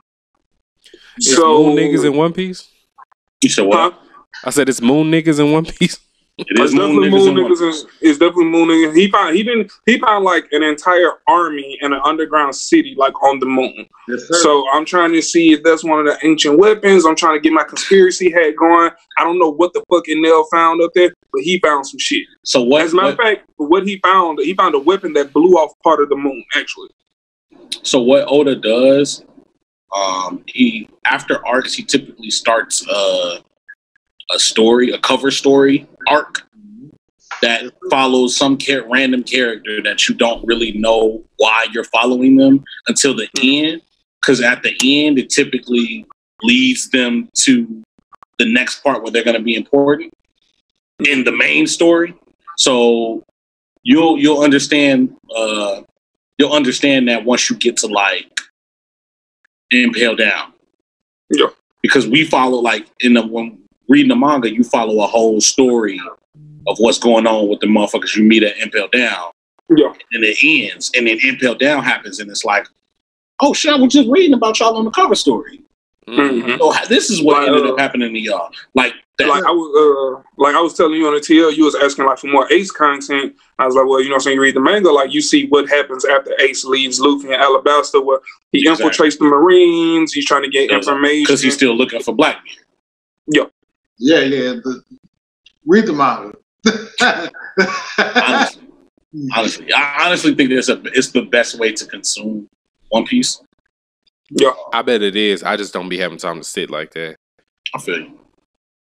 I can sweep and watch One Piece. That's the best thing about Dub. I can do shit while it's happening. And side note, my baby was like, I think 2 months old, and she watched like the whole first 100 episodes with me when I was watching it. So he's cultured. You train a child in the way. You train a child. What do you say? You train a child up in the ways of the world, and when they grow old, they will not depart. Your daughter's cultured, unlike you. She cultured. Unlike you. She's definitely more cultured than me. Shout out to Uncle Pat, because Uncle Pat sent her a Chopper plushie, and she plays. He's in her playpen right now, so she's definitely more cultured than me. She has One Piece shit. I don't have a One Piece shirt like y'all niggas, so strong ass shit. Anyway, so yeah, I think we get Sky P out the way. I really didn't care for Sky P. Enel was fucking niggas up. Sanji had a dope moment. The other introduction of the roll poneglyphs, where you saw the writing from Gold Roger. That was another important thing. Robin was giving us a couple moments. They got rich. Yeah, they got rich, and Haki was introduced.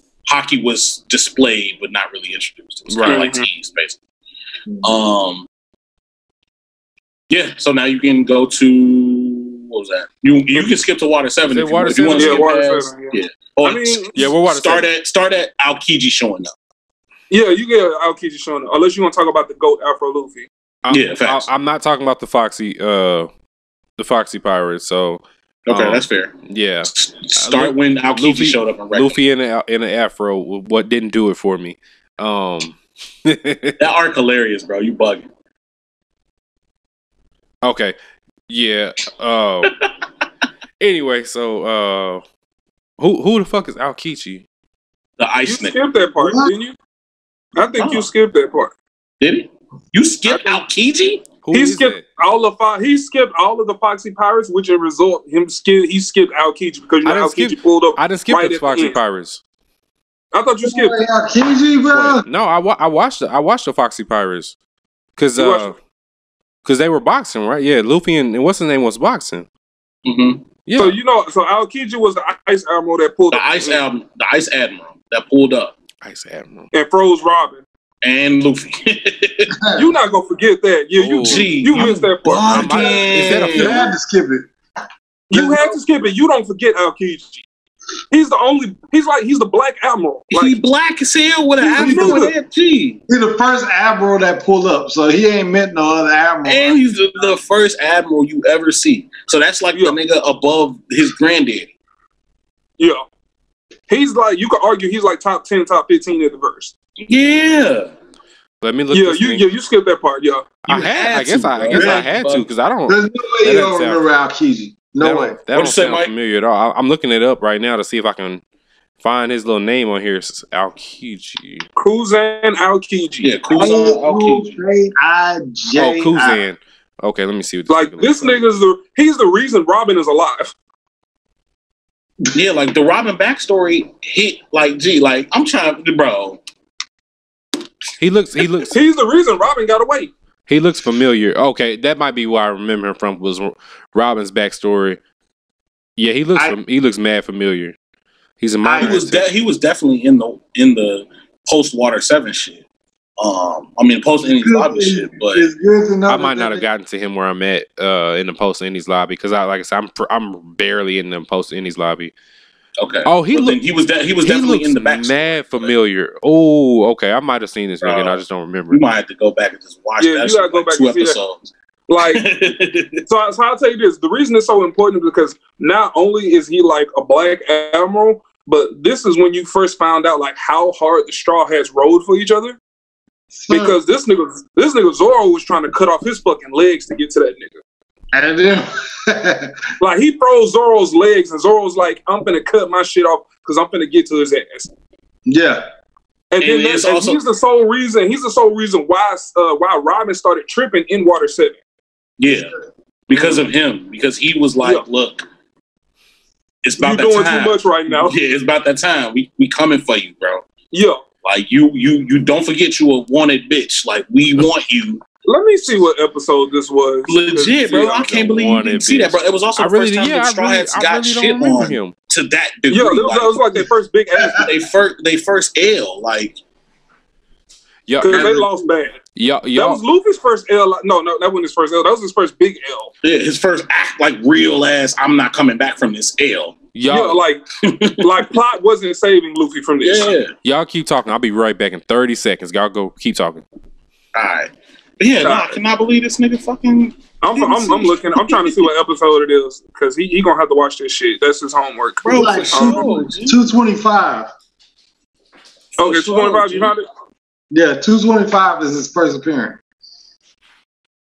Bro, for fucking show, G. How Aokiji pulled up and was cool.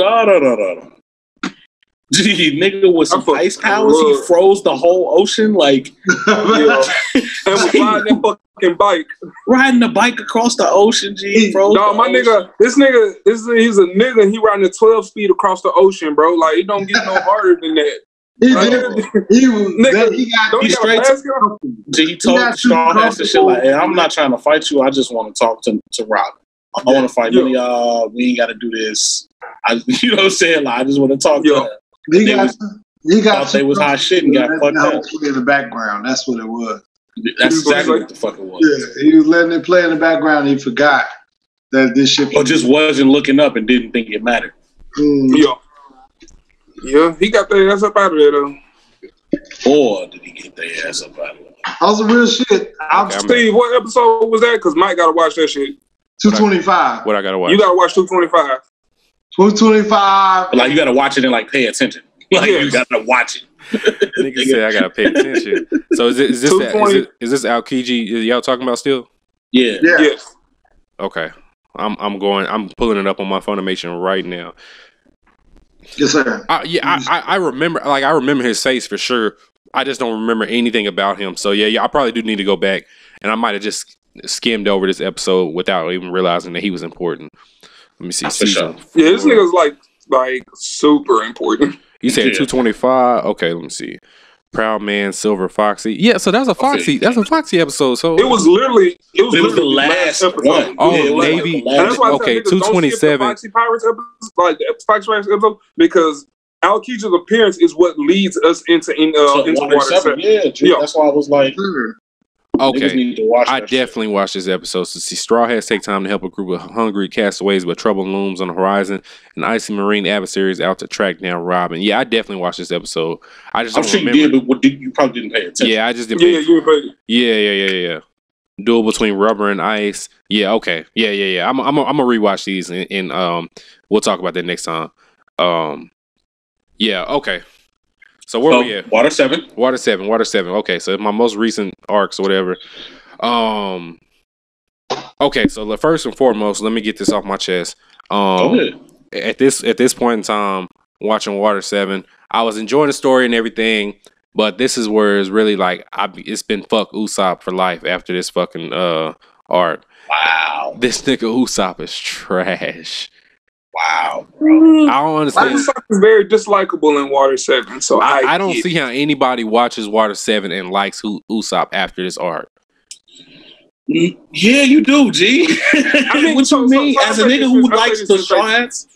Go ahead, Pat. I'll say this. we have knowledge of Usopp past this. No, I'm So, with you. like, Past I didn't it. hate Usopp. I didn't hate Usopp after that. Like, I thought he was being very irrational. me? No, No, I he's thought talking about I thought Usopp was being very irrational. For sure. But I loved that moment. Like, I loved everything that was happening. So before we can deep dive, but I just want you, Mike, to acknowledge that Water 7, up until the point that you are in One Piece, is the most intricate arc in One Piece. I need you to acknowledge that. Oh no! By that I mean it is the one arc that has 25 different things going on that all coincide and all transpire, creating the next. Water 7 / Enies Lobby was at this point the most interesting arc that I've watched in One Piece. Yeah. Because that's when everything starts to kind of come together. I have a lot of thoughts and a lot of things to say on this arc and sub arc periods, because it was a lot of things going on and it was really interesting. It literally gave me everything I wanted for the most part that I'm looking for in One Piece, and so I appreciate the niggas that said Water 7 would get me. And I'm not saying it got me, but I appreciate this arc for sure. Because now I can literally keep watching now without niggas telling me that I have to keep watching. So that take that for what it is. Usopp gave me somebody out of the Straw Hats to hate for once. So there's that. All right. So now let's talk about it. Go ahead. Let's talk about it. Anybody got any questions before I talk about why I hate this nigga? So let's talk about it, G. Well, I guess go ahead, to why you hate him, and then we can go into the situation. Why he hate this nigga? I can understand it, but I didn't feel that way. Like, I feel like as a person who roll with, you know what I'm saying, you was with the Straw Hats from the beginning on some, I feel like I'm part of the crew type shit. Yeah. You get it.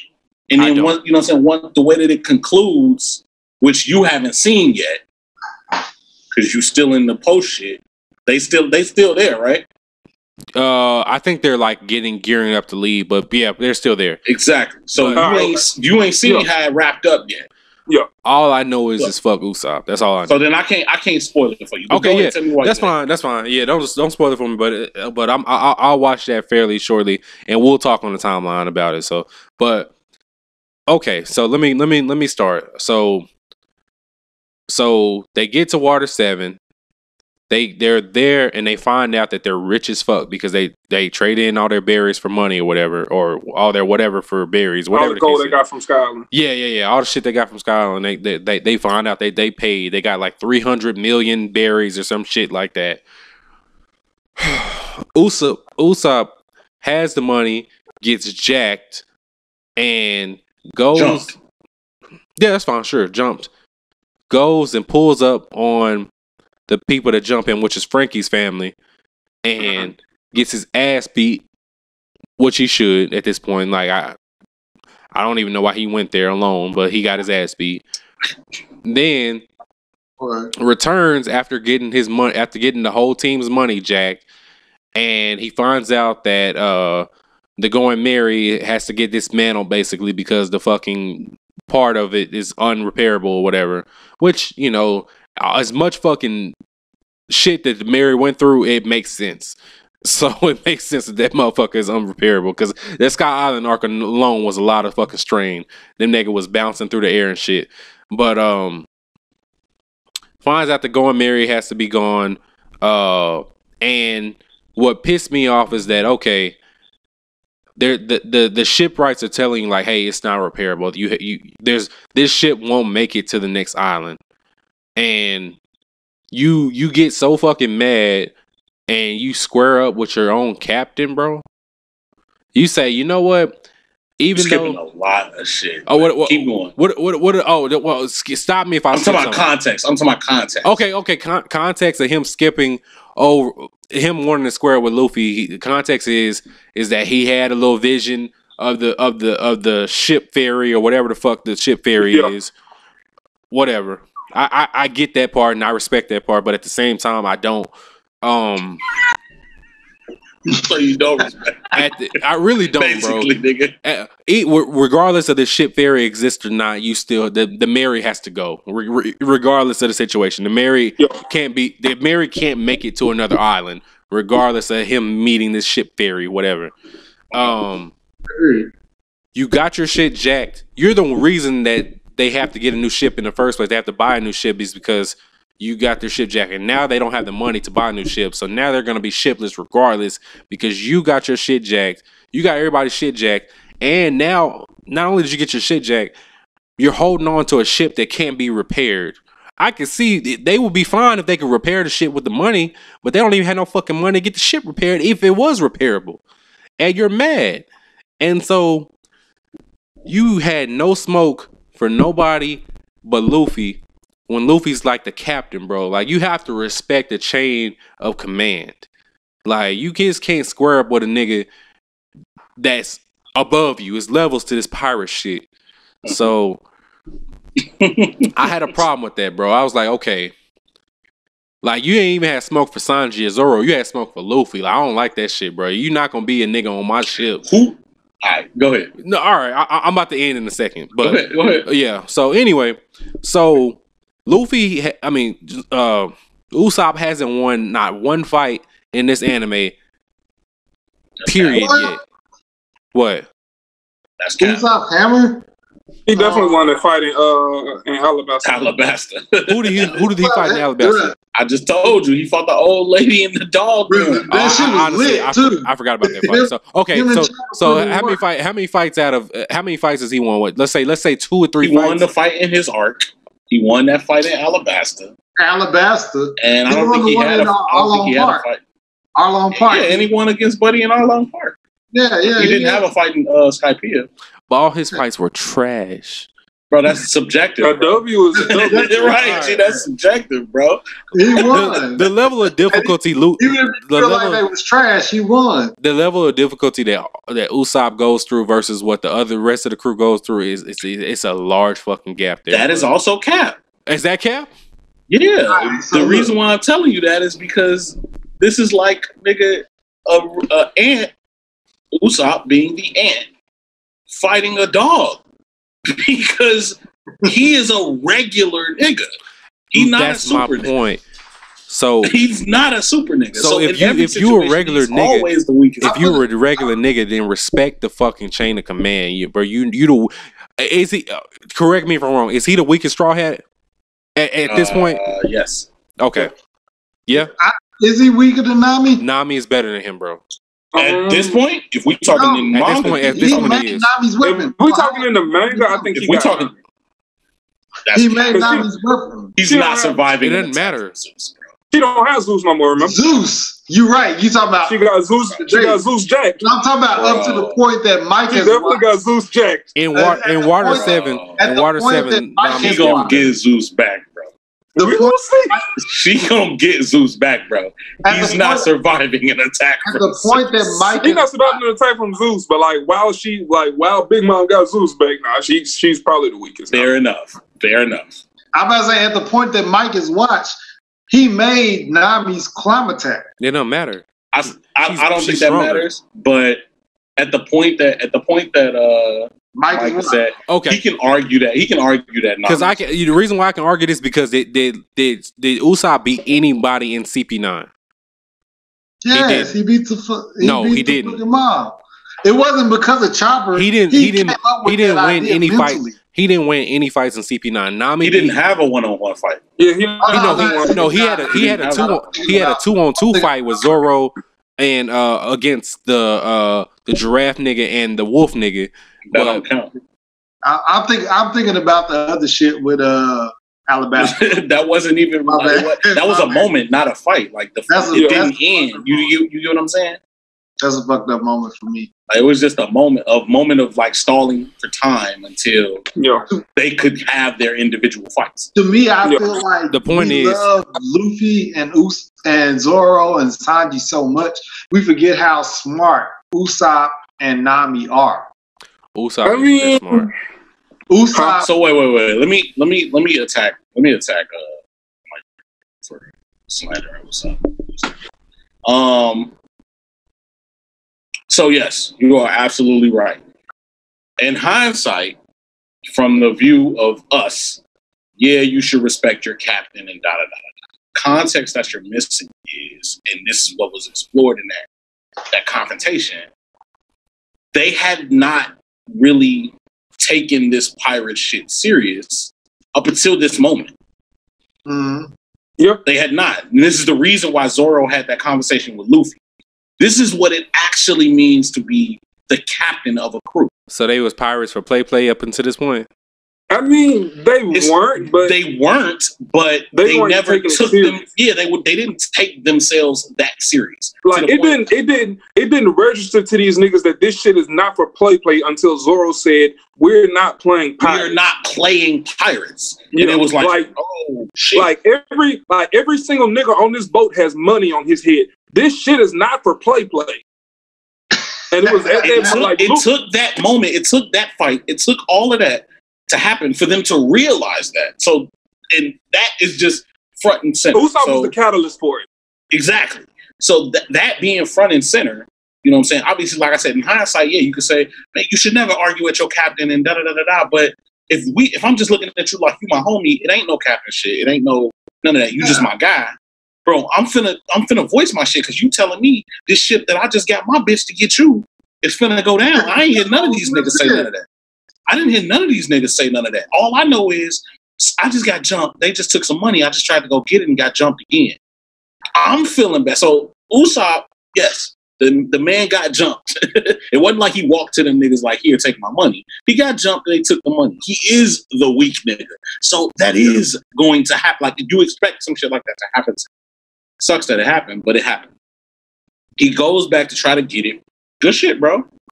He's still the weak nigga. Like, you're not stronger just because you mad that you got heart, little nigga. You got heart for going back though. Right, he got bro. You have heart, but you're not stronger, so you still gonna get whooped.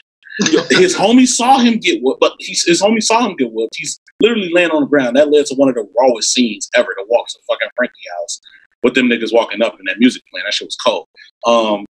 But obviously, now you got to think about the state of mind of this nigga's. He's crying and shit as he's passed out. Because it's like, bro, I know I just lost all of this money. And we need this money so we can get our ship repaired. This ship that I care so much about because my bitch got this shit for us. Mm-hmm. So, because I've been on this journey to get our money back, I don't know what the fuck them niggas up there told you. But after you done, you know what I'm saying, beat them niggas up, and you come back because they didn't already spend the money, you find out they didn't spend the money. Now, my beat up ass got to hear the bad news about the ship. Of course I'm in disbelief. I don't know, like, bro, I just lost all this money and now you telling me these random motherfuckers done told me my bitch ship gotta go? Hell no, let's find somebody else. Let's find somebody else to fix this ship. Now, again, Luffy as the captain who's, you know, he has the wherewithal and he has this, you know, vision where he can trust motherfuckers. He knows motherfuckers is trying to get over on him and not get over on him for the most part. No, bro, it's not gonna work. No, bro, it's not gonna work. Them niggas is cool. Like, they day 3 niggas. You know what I'm saying? Like, them niggas is, you know what I'm saying? They cool. So Usopp, again, in the state of mind he's in, bro, none of this is gonna be a waste. We're not gonna let the ship go down. We can find somebody else. Who the fuck knows what they talking about? I'm finna get the shit done. Luffy's getting upset because he feels like, well, I'm the captain, aren't I? You should just do what I say. I ain't got an answer to you, nigga. Like this is my shit anyway. He feels like, nigga, I got you this shit. The highway. Yeah, but Usopp feels like, nigga, you wouldn't have this ship if it wasn't for fucking me. So we should have a say in this. This is real nigga shit, bro. The conversation. That's the importance of boundaries, bro. Because you know, up until that point, Usopp was always, I'm the captain. I'm the captain. Bro, that's what pisses me off the most. The levels in which this conversation, like, bro, that shit was intense. You can't tell me you wasn't watching that shit. Like, gee, what? Like, what is this really playing out this way? I'm talking about the Straw Hats and shit, fucking trying to break them up. You guys calm down, Sanji and shit. You calm down. Kicking the shit out of Luffy and like, bro. You got Sanji kicking the shit out of Luffy. Usopp challenging Luffy, trying to leave the crew. Robin is fucking missing. Zoro's saying, if y'all cut Usopp any slack, I'm leaving this bitch. Like, there's so much going on right now, and Usopp is literally the catalyst for this shit. Bro, and so he mans up, the weakest nigga mans up and says, you know what, I challenge you to a duel. If I win, I take the shit. If you win, you take the shit. And Luffy beat that nigga ass and said, keep the motherfucker. Bro, before the fight, I was so baffled that this nigga even challenged Luffy to a fight. I'm like, gee, what the fuck is going on? And my shonen mind at the time was like, is Luffy about to lose this fight? I was so because fucking there was no way. There was no way in my mind something set up like this would happen. I'm like, there's no way a setup like this would even like really happen unless they finna make Luffy lose. And also, you know what I'm saying? On some real shit, I was mad that not only did he beat this nigga up with the dials in a sense, gave his ass some work too. It wasn't a low deal fight. Yeah, it wasn't a low deal. But I was low key mad that the dials don't play a part. That's for us in general. Anymore, you mean? Yeah. The dials don't play a part anymore. Hey man, he got better. He got a lot, but he don't need them bitches now. He said, I don't need them bitches now. I don't need to break my arm to hurt you now. Luffy, I wouldn't mind him randomly surprising us with a fucking reverse dial. I wouldn't mind him surprising us with one of them motherfuckers. Luffy gave this nigga the biggest handicap in that fight I've ever fucking seen in my life. How? Bro, at this point, Luffy's already figured out how to go Gear 2. He didn't. Bro, at this point, not yet. He hadn't done it yet, but he didn't know how to do it yet. But he learned Gear 2 after meeting Lucci now. I know. At that point, he had already met Lucci and them, didn't he? No, he did not. He hadn't met them yet? No. Because shortly after the fight happened, right? And they all was crying at the ship. The next day, they went back up there to try to see if a nigga could help them. Yes, sir. And you're right. They got framed for bloody murder. You're right. But Luffy low-key didn't go as hard as he could in that fight. And I know that. No, he was fighting them straight. I mean, no, but he was fighting them straight up. He wasn't pulling punches. He was pulling. He not going. He wasn't finna fight that nigga like he was doing Lucci. But I mean, like, yeah, he wasn't pulling no punches either. Luffy was not trying to hurt that nigga, bro. He wasn't. He was trying to win the fight, bro. He was trying to win the fight. He wasn't trying to beat his ass, though. He wasn't trying to send him flying like he did. I can play my little cousin in Madden and win the game without putting 72 on this nigga. Like, what are y'all talking about right now? Luffy is the best fighter out of all them niggas, bro. And you telling me that this nigga really struggled against Usopp? You think it's cap? I didn't say he struggled. We ain't saying he struggled. No, I'm not saying he struggled either. I'm saying that this nigga literally let Usopp He definitely underestimated Usopp. He underestimated him. He severely underestimated Usopp. That's the thing. Batman shit. Yeah, Usopp came with more smoke than he thought Usopp even had. Yeah. So he laying traps and doing all this other shit. Luffy ain't want to see that coming. The thing is, it didn't matter because Luffy is Luffy. Why that long nosed bitch ain't had no traps from Frankie and them? I said, why that long nosed bitch ain't had no traps from Frankie and them?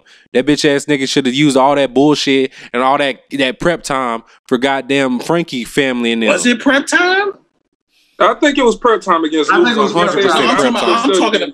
I'm talking about against Frankie now. I was talking about against Luffy. He got snuck and jumped. Exactly. Okay, so go back. You got snuck and jumped. So go back to Frankie family and them with some prep time, my nigga, and do that shit then. But you had all that smoke. He didn't have time to do that. Exactly, bro. He ain't had time to do all of that. As soon as the situation ended, he had to have a conversation with Luffy about the ship, bro. Fuck, like immediate. Think about this. Are you really gonna tell Nami you just lost $300 million of her money? You want to have that comment? You want to be the one to tell her? Yeah, he made the right decision going straight to the Frankie family house. Yes, bro. Yes. You better go in there. You better go in there when you know you can get the shit back. To beat all of them niggas.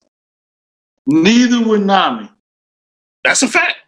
So you saying Usopp weaker than Nami? I just want to. I'm talking about at this point in the story now. She's still. I wasn't talking about Ben. I'm just fucking with Mike. Oh, for you to say. Can't. Nami couldn't have went through to Frankie house and thought she was gonna beat niggas' ass. Okay, Steve, let me answer this then. Can Usopp beat any one of them CP9 niggas 1-on-1 by himself? Now? No, I'm talking about in the context of Water 7 in his lobby. Can he beat any of them CP9 niggas by himself? Probably not. No. Okay, and Nami did. So it's like, what are y'all talking about? He was the weakest. Nami didn't win without Usopp. You talking to Steve? Yeah, I'm talking to Steve specifically. Okay, I'm like, Nami did not win without Usopp's help. Usopp made that fucking weapon, the climb attack, for Nami. So what you're saying, Steve? What you're saying, Steve, is that him making that weapon doesn't mean a fucking thing. The only reason that Nami can use the weapon as well as she does is because of her knowledge of weather. Exactly. Touché. But she don't make that weapon without Usopp. He made it as a prop. So by your logic, then Goku doesn't beat Jiren because Master Roshi taught him the Kamehameha wave type shit. Like that's what you're basically telling me right now. Stop it, Steve. Stop the shit. Cut the shit. Got fucked up on this part. Drunk as shit. Hey, low key. I drank a whole pint of Remy, and my girl. Hey, that nigga love him so that nigga done. She's going to go get a whole nother pint. As soon as this pint come in, I'm good. Okay. I'm good. Where's my shit at? What'd you say, G? Mike? I was asking that nigga where my pint of Remy at. Shit. What do you say, bro? As soon as I moved to Dallas, it's whatever. All right, that moment was incredible. Like amidst all of the other shit that Pat was talking about. You talking about Luffy versus Usopp? What moment are you talking about?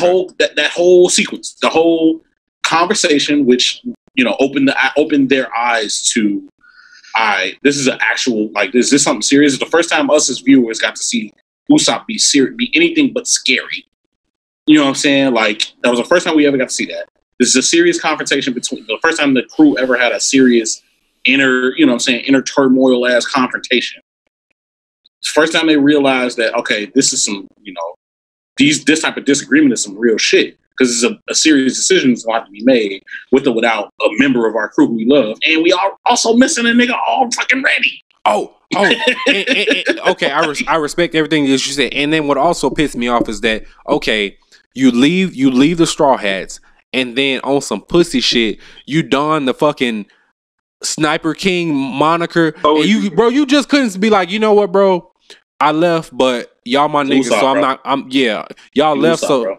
Man, and I'm not gonna spoil it for you, G. But the way that the conflict between Usopp and the crew plays out, to me, was very beautiful.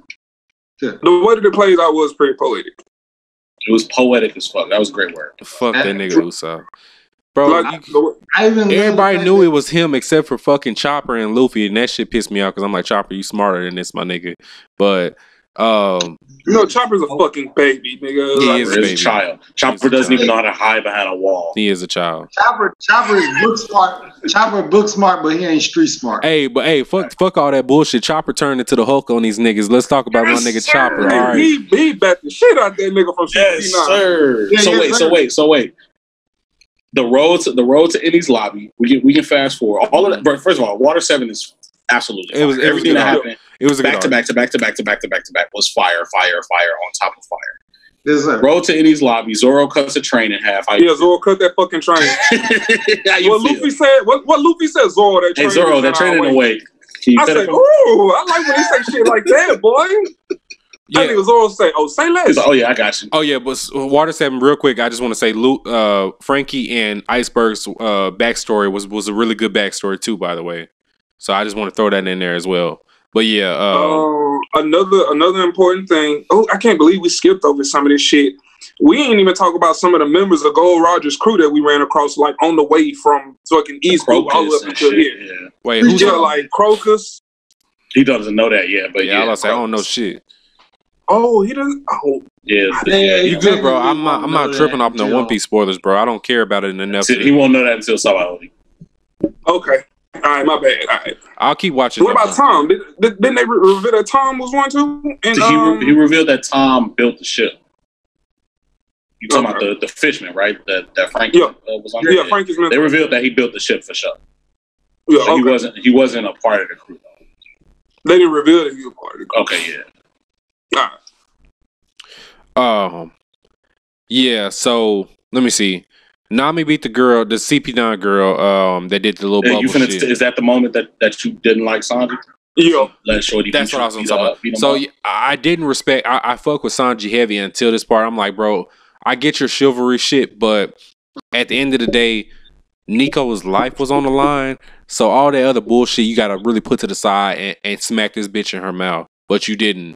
And I didn't realize do that, bro. I didn't realize how cold Sanji was because he did that flaming foot shit. That shit was hard. And I'm like, that shit was so hard. I'm like, bitch, you could have kicked that bitch in her fucking mouth and she could have exploded.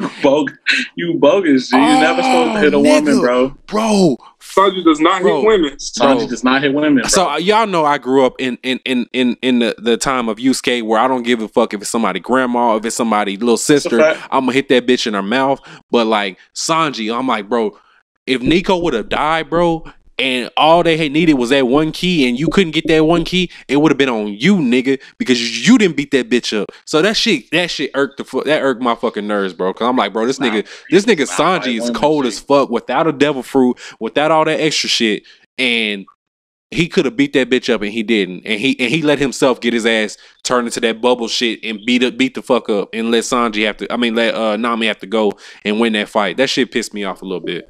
I mean, for the sake of plot, that has to be Nami's matchup, though. Facts. And for the sake of because Usopp wasn't beating that fucking what that nigga name was the wolf nigga Jabra. Yeah, he wasn't beating Jabra. No, Usopp wasn't beating Jabra at all. He wasn't beating none of them niggas at all. But yeah, for the sake of plot, that had to be Nami's fight, and for the sake of Sanji's character, he's never going to hit a woman. Bro. No. He is never going to hit that woman. That shit irked my soul. I'm sorry. I get why. This is why. So I don't know if you ever see this on Twitter. Like, this is why a lot of niggas be like, "Man, simp Sanji, simp Sanji, a simp, a simp, a simp," because of situations like that. He's put in situations like that more than niggas would like, where it's like, okay, well, there's a woman in front of me, I can't hit you. I just want you to know, Mike, Zoro gonna hit that bitch though. Listen, Sanji not gonna hit her. Zoro gonna hit bro. At the very least, he gonna scare that bitch into hitting herself. Everybody in that crew would fight a woman except for Sanji, and I'm like, bro, just kick this bitch in her fucking temple, and she's done for. Like, that's all you have to do. That chivalry shit, bro. I don't know, bro. I don't know if I didn't listen to too much Future, but that shit don't mean nothing to me. Like, that's his character. That's his character, G. That's his character, yeah. Oh my god. And like even on the video game. Yeah, I was about to say Oda is true to that, even to the video games, G.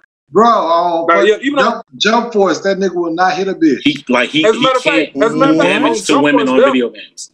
As a matter of fact, on Jump Force, they'll give you a notification before you pick Sanji. Like, just so you know, the other person got a woman on their team. You sure you want to do this? Wait. On Jump Force, that nigga won't fight. He won't swing if you try to swing at a woman. So, like, what happens? He has his way of hitting them, but like he's not gonna kick them. Yeah, so it'll be like hard eye. He'll throw like kissy faces and like hearts at them. Yeah. It'll fuck them up still, but he's not gonna just kick no hole in their teeth. And it's definitely not doing as much damage as it would normally. Oh my god, man.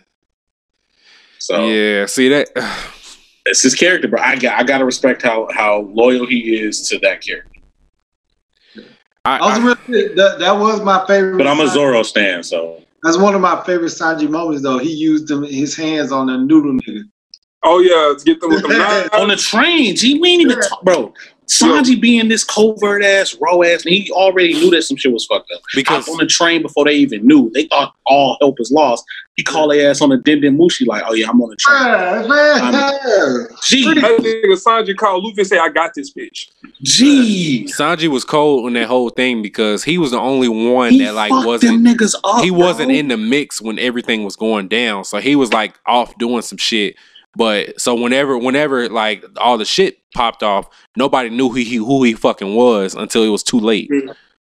So I respect. Yeah, when that nigga when that nigga had infiltrated Crocodile Crew.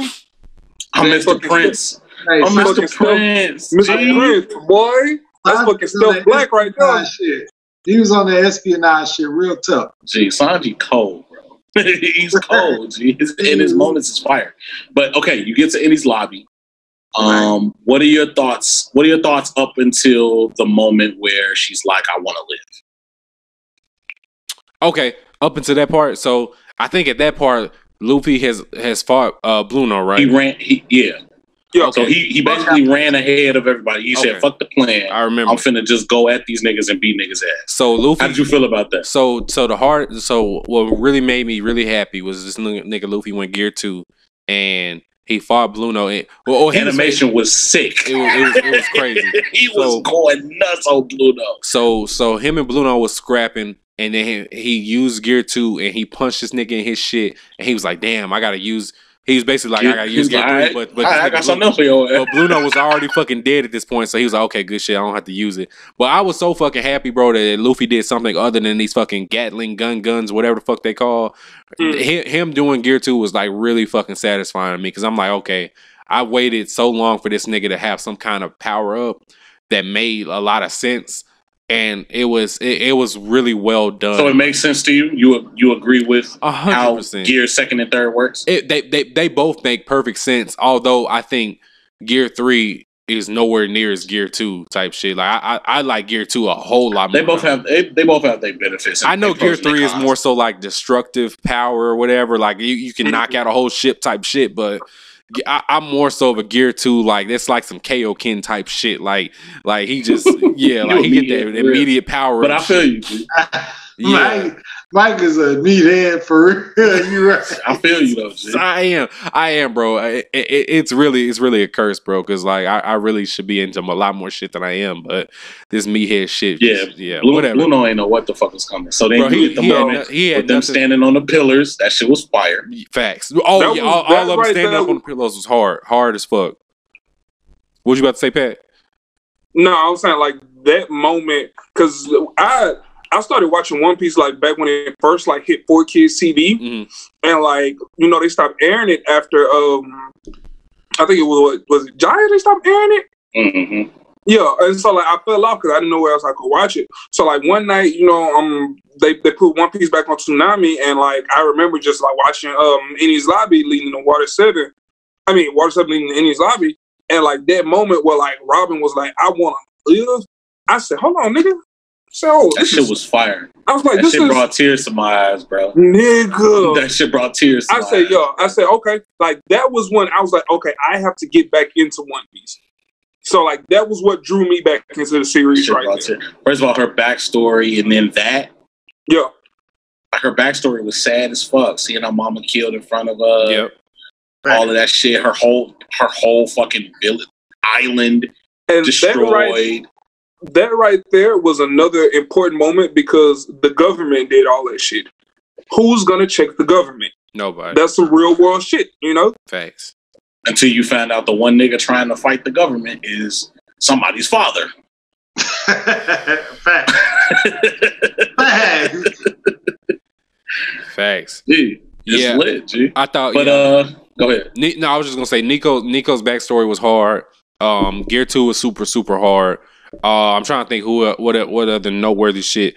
What did you think of the fights? Individual fights. So Zoro and Giraffe nigga, I'm losing his head. It's like Kaku. I thought that shit was kind of hard, even though I thought he looked fucking weird as hell as a giraffe. I think that. I thought you was about to say the nine sword style. Oh, that shit was weird too, but it was just like that shit was lit. I was hyped as shit watching. So the hardest thing about Kaku versus Zoro was how he won the fight, and he did that demon shit.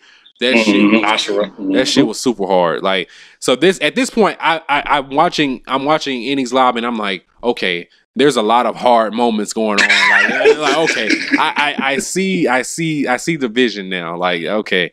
That shit was hard that they did over there. That shit was hard that they did over there. Luffy just did some hard shit. I get it. Okay. So I'm into it now. Sanji did the fucking fire foot leg shit. That shit was hard. Like, all these niggas did hard shit against niggas that they're supposed to lose to. All these niggas have like that iron body shit. They have that fucking flash step super speed shit. Like, they're all technically supposed to lose to these niggas, but they all pull out a win, and they pull out a win over some shit that's believable and some shit that they already have in they book bag. So I was really happy the way that they did the whole them versus CP9 and have to get the keys and shit like that. Frankie's shit was hard when this nigga got his soda. It was all hard. Everybody was hard. Copper going Monster Point. Everybody was hard except for Usopp, if we being honest with me. So Usopp didn't have a fight, G. Because that's why he's trash. But Usopp burning that fucking flag though was lit. Oh, that was, he said Sniper King. I burn it down. Yeah, Usopp didn't do a Sniper King like, either. Never. Okay, so Usopp burning the flag was literally declaring war on the world. Like at this point, there's no turning back from this. Like up until this point, you could probably say that Luffy could have maybe hit up Garp and be like, "Hey, Grandpa, see who you could talk to get me up out this shit." But once the nigga set that flag on fire, nah, there's no coming back from that. But one thing I want niggas to appreciate about One Piece is the fights. I'm not gonna say they aren't good in the beginning, but they gradually increase and get better as the story grows. Because the more fights we have, the more severe shit is. Like the outcomes are a lot worse if they lose, you know. So the fights get more intense, you know, with each arc because you got more and more shit on the line as these niggas continue to travel. Right. I respect it. Yeah. And I mean, finally, like I was gonna say, how you like the Luffy versus Lucci fight? I was gonna say that finally that last fight, that shit was hard. That they really showed like the difference in power between Lucci and the rest of them niggas. Like that nigga is like way leagues above them other niggas. And the only thing that I didn't understand is that this nigga survived the fight, but it is what it is. I know. Wait, you saying Lucci or Luffy?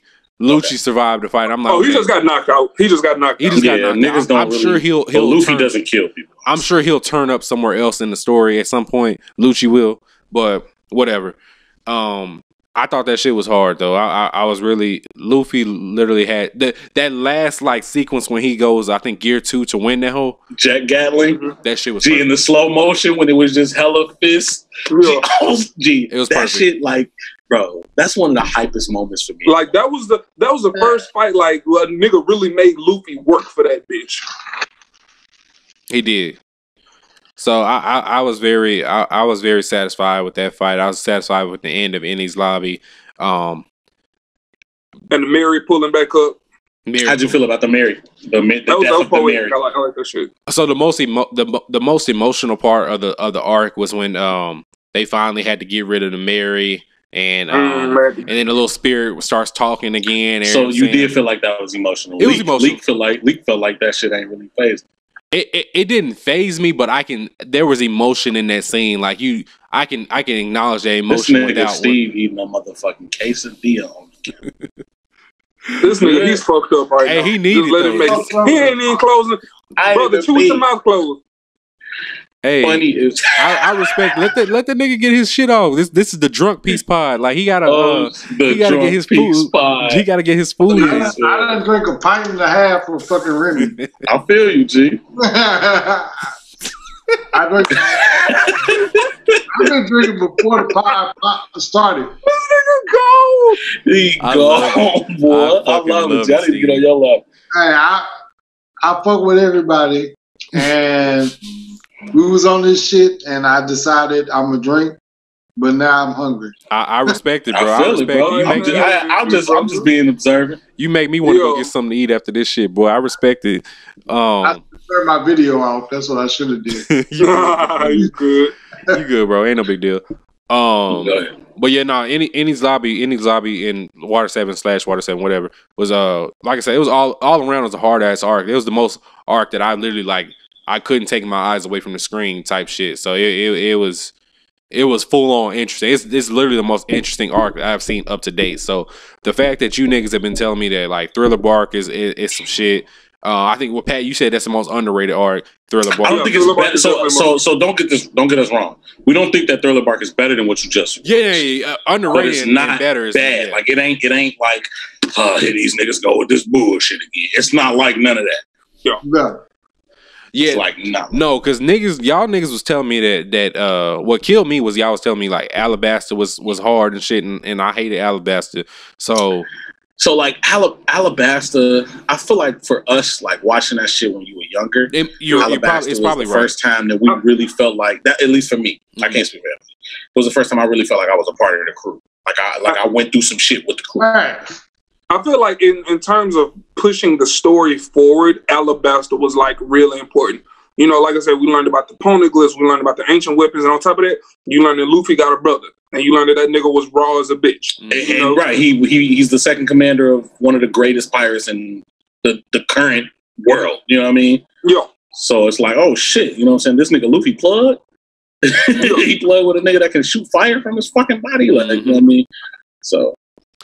Yeah, I just Alabasta didn't do it for me, but like everything that was interesting about the Enies Lobby Water 7 made up for everything that I didn't give a fuck about prior to those arcs. So I'm really happy that I finally got through that shit. So hopefully going forward, I would definitely go back and watch out the Aokiji shit, bro. No facts. Before you finish what you watching now, like you gotta go back because it's not really gonna make sense to you if you don't remember what that nigga was. I'm gonna definitely go back and watch it because I dead ass don't remember. Like I can't remember. I guess I would have watched the 200s this year, so I don't know. I don't know why I don't remember that shit. Whatever. I remember seeing his face. I just don't remember any squabble with him. So I'll definitely have to go back and look at it and everything. So yeah.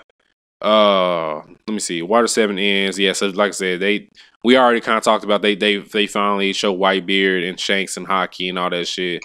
Post Enies Lobbies is like one of the best.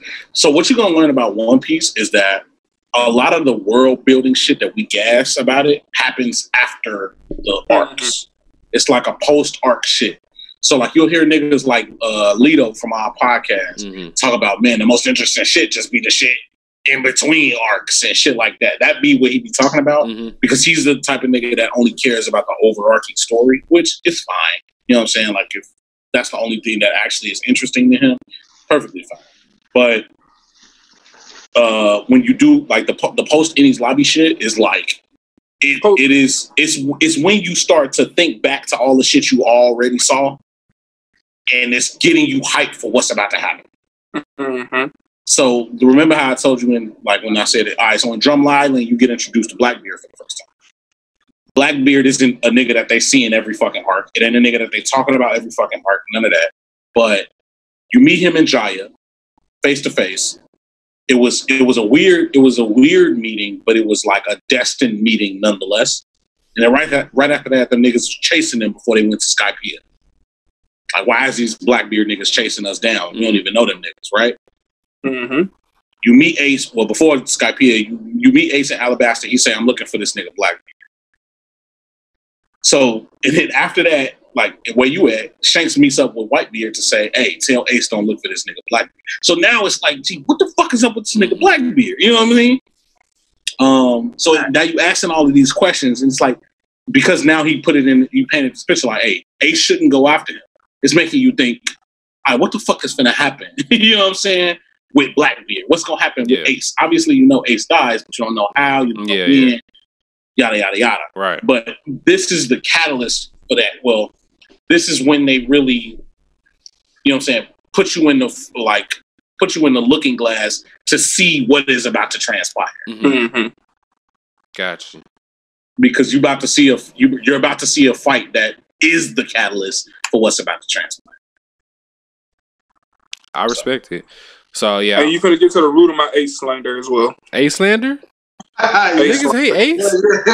Yeah. Hold on. We gonna let him figure it out. We gonna let him see. I'm with you, Pat. Niggas really hate Ace like that?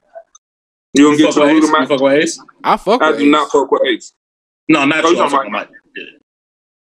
Niggas don't fuck Mike, with you fuck with Ace? I fuck with Ace. I fuck with Ace.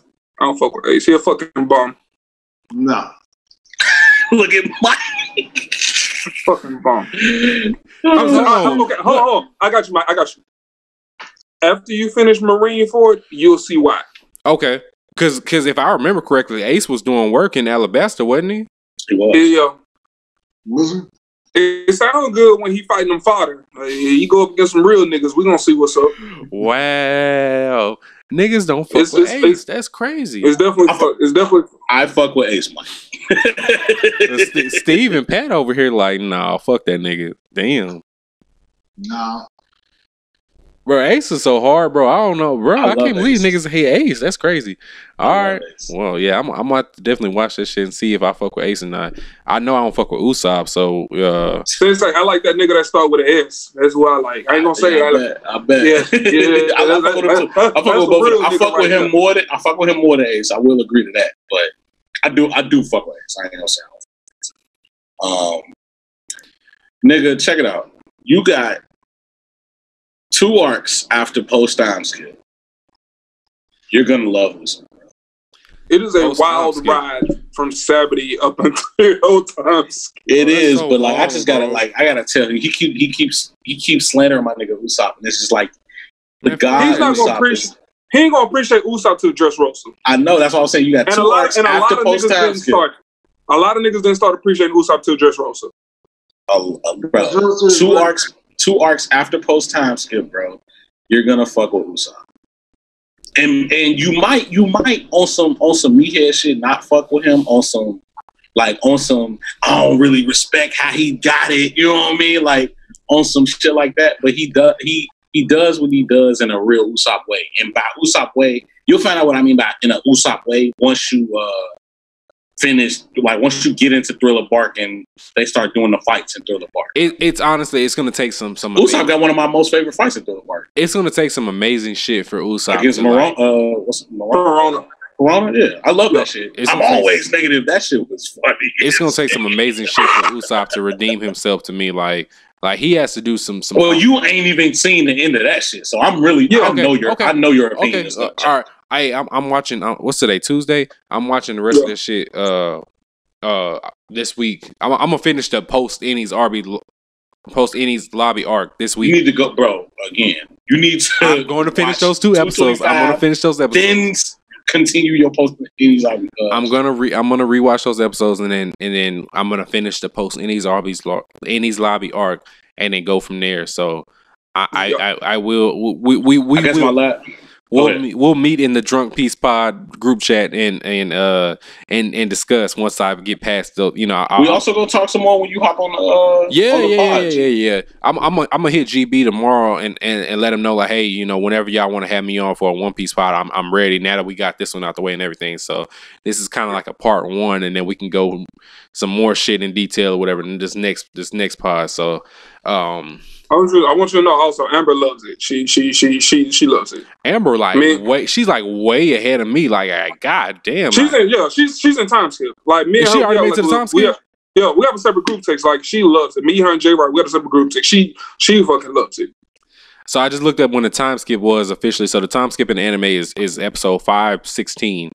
So that's where I'm at. So I gotta go another 150, 60 episodes before I get to a time skip. Which is gonna get to a point. The time skip dub is not that far, so you're gonna have to start watching sub eventually.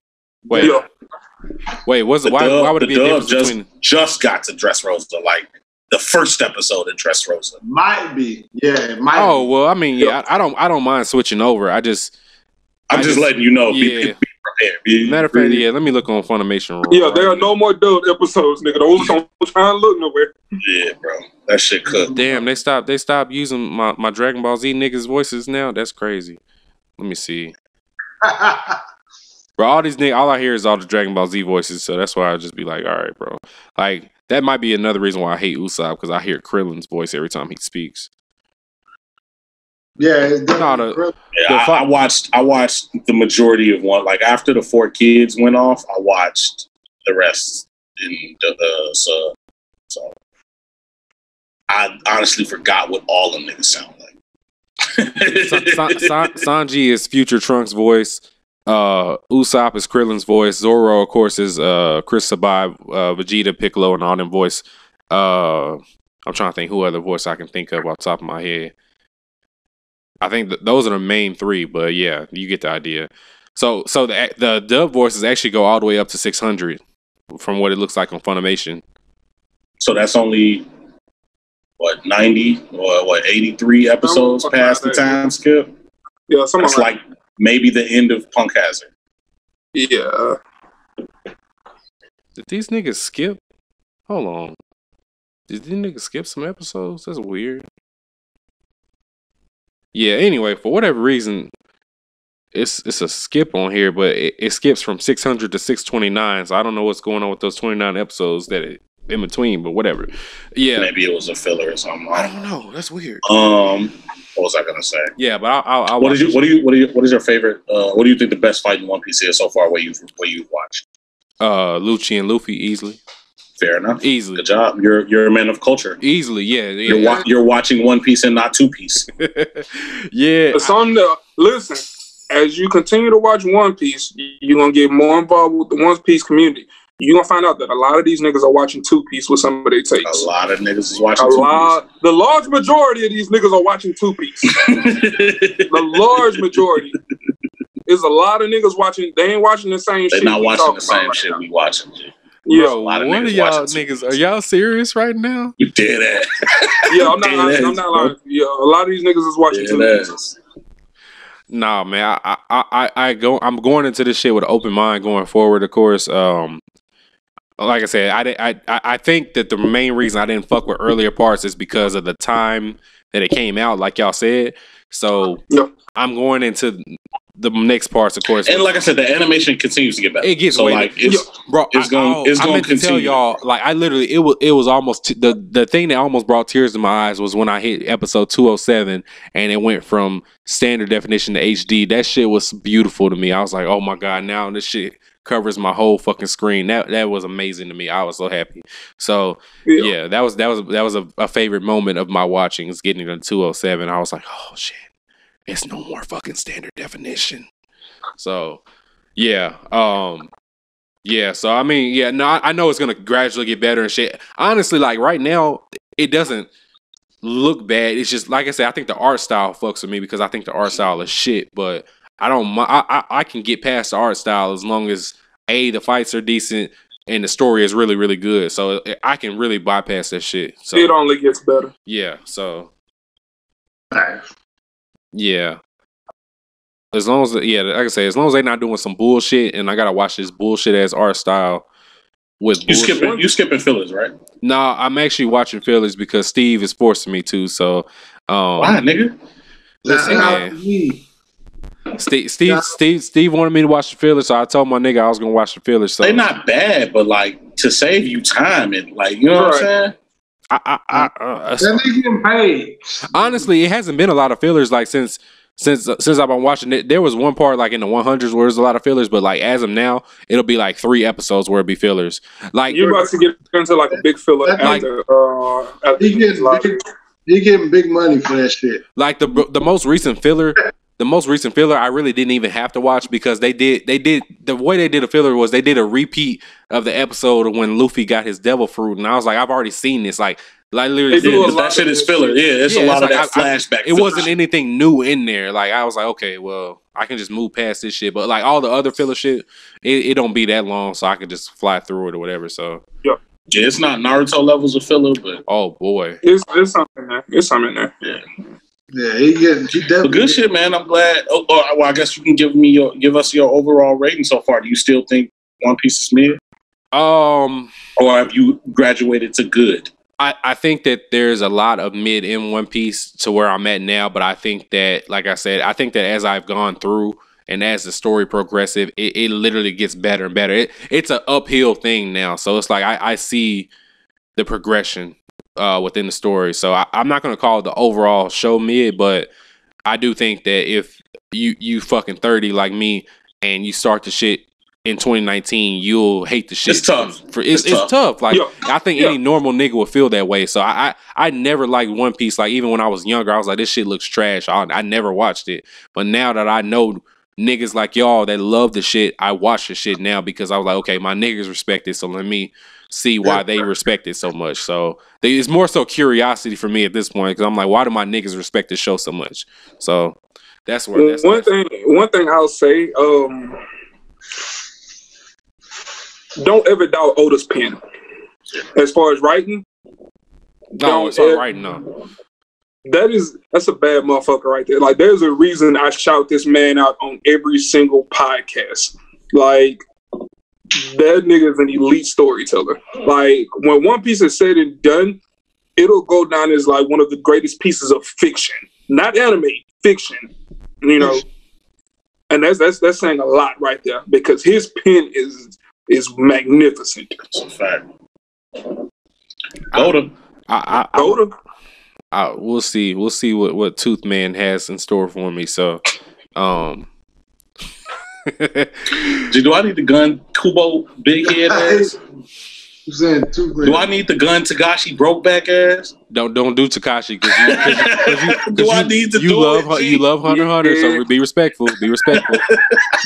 You love Hunter x Hunter. Don't do that to Tagashi. You know that. Do I need to do it, G? And you be respectful to Kubo. Those are my two goats. Be respectful. Come on, man. Be respectful.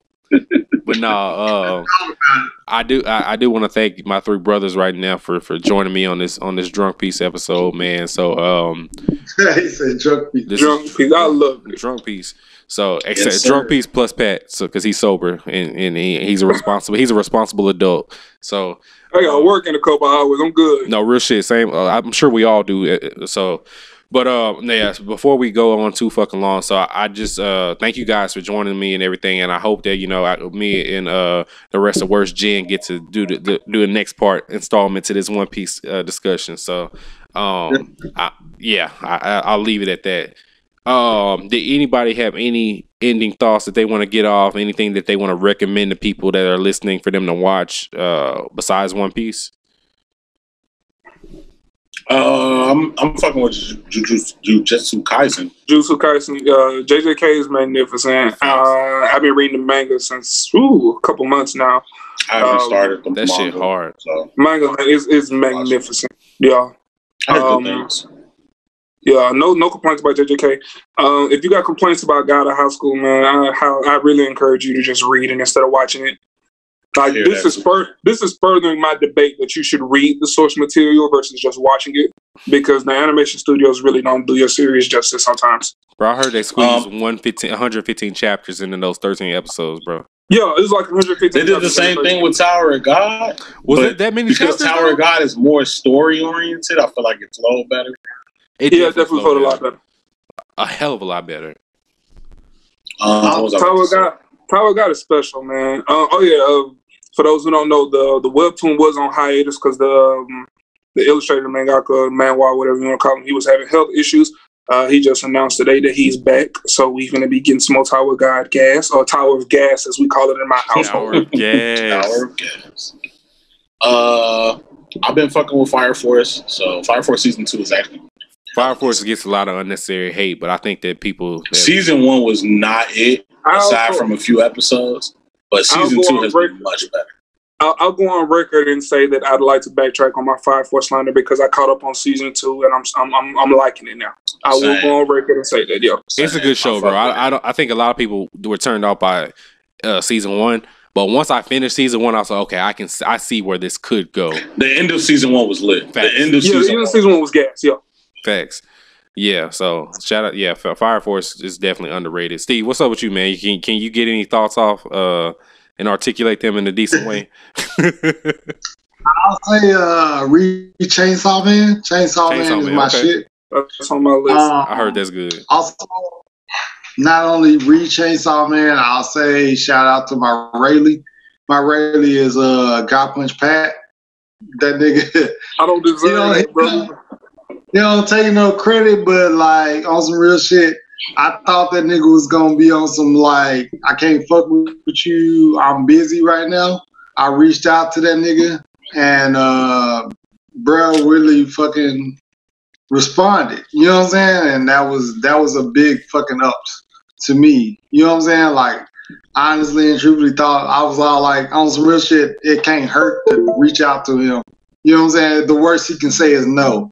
And the nigga fucking reached out to me on some real shit. He responded and he would let me know, like, yo, I can help you with this. I'm still learning as myself. But he actually responded. So shout out to Pat. You know what I'm saying? He ain't gonna fucking acknowledge the shit or whatever, but that's my Rayleigh. My nigga That's my Pat. fucking floor right now. You know what I'm saying?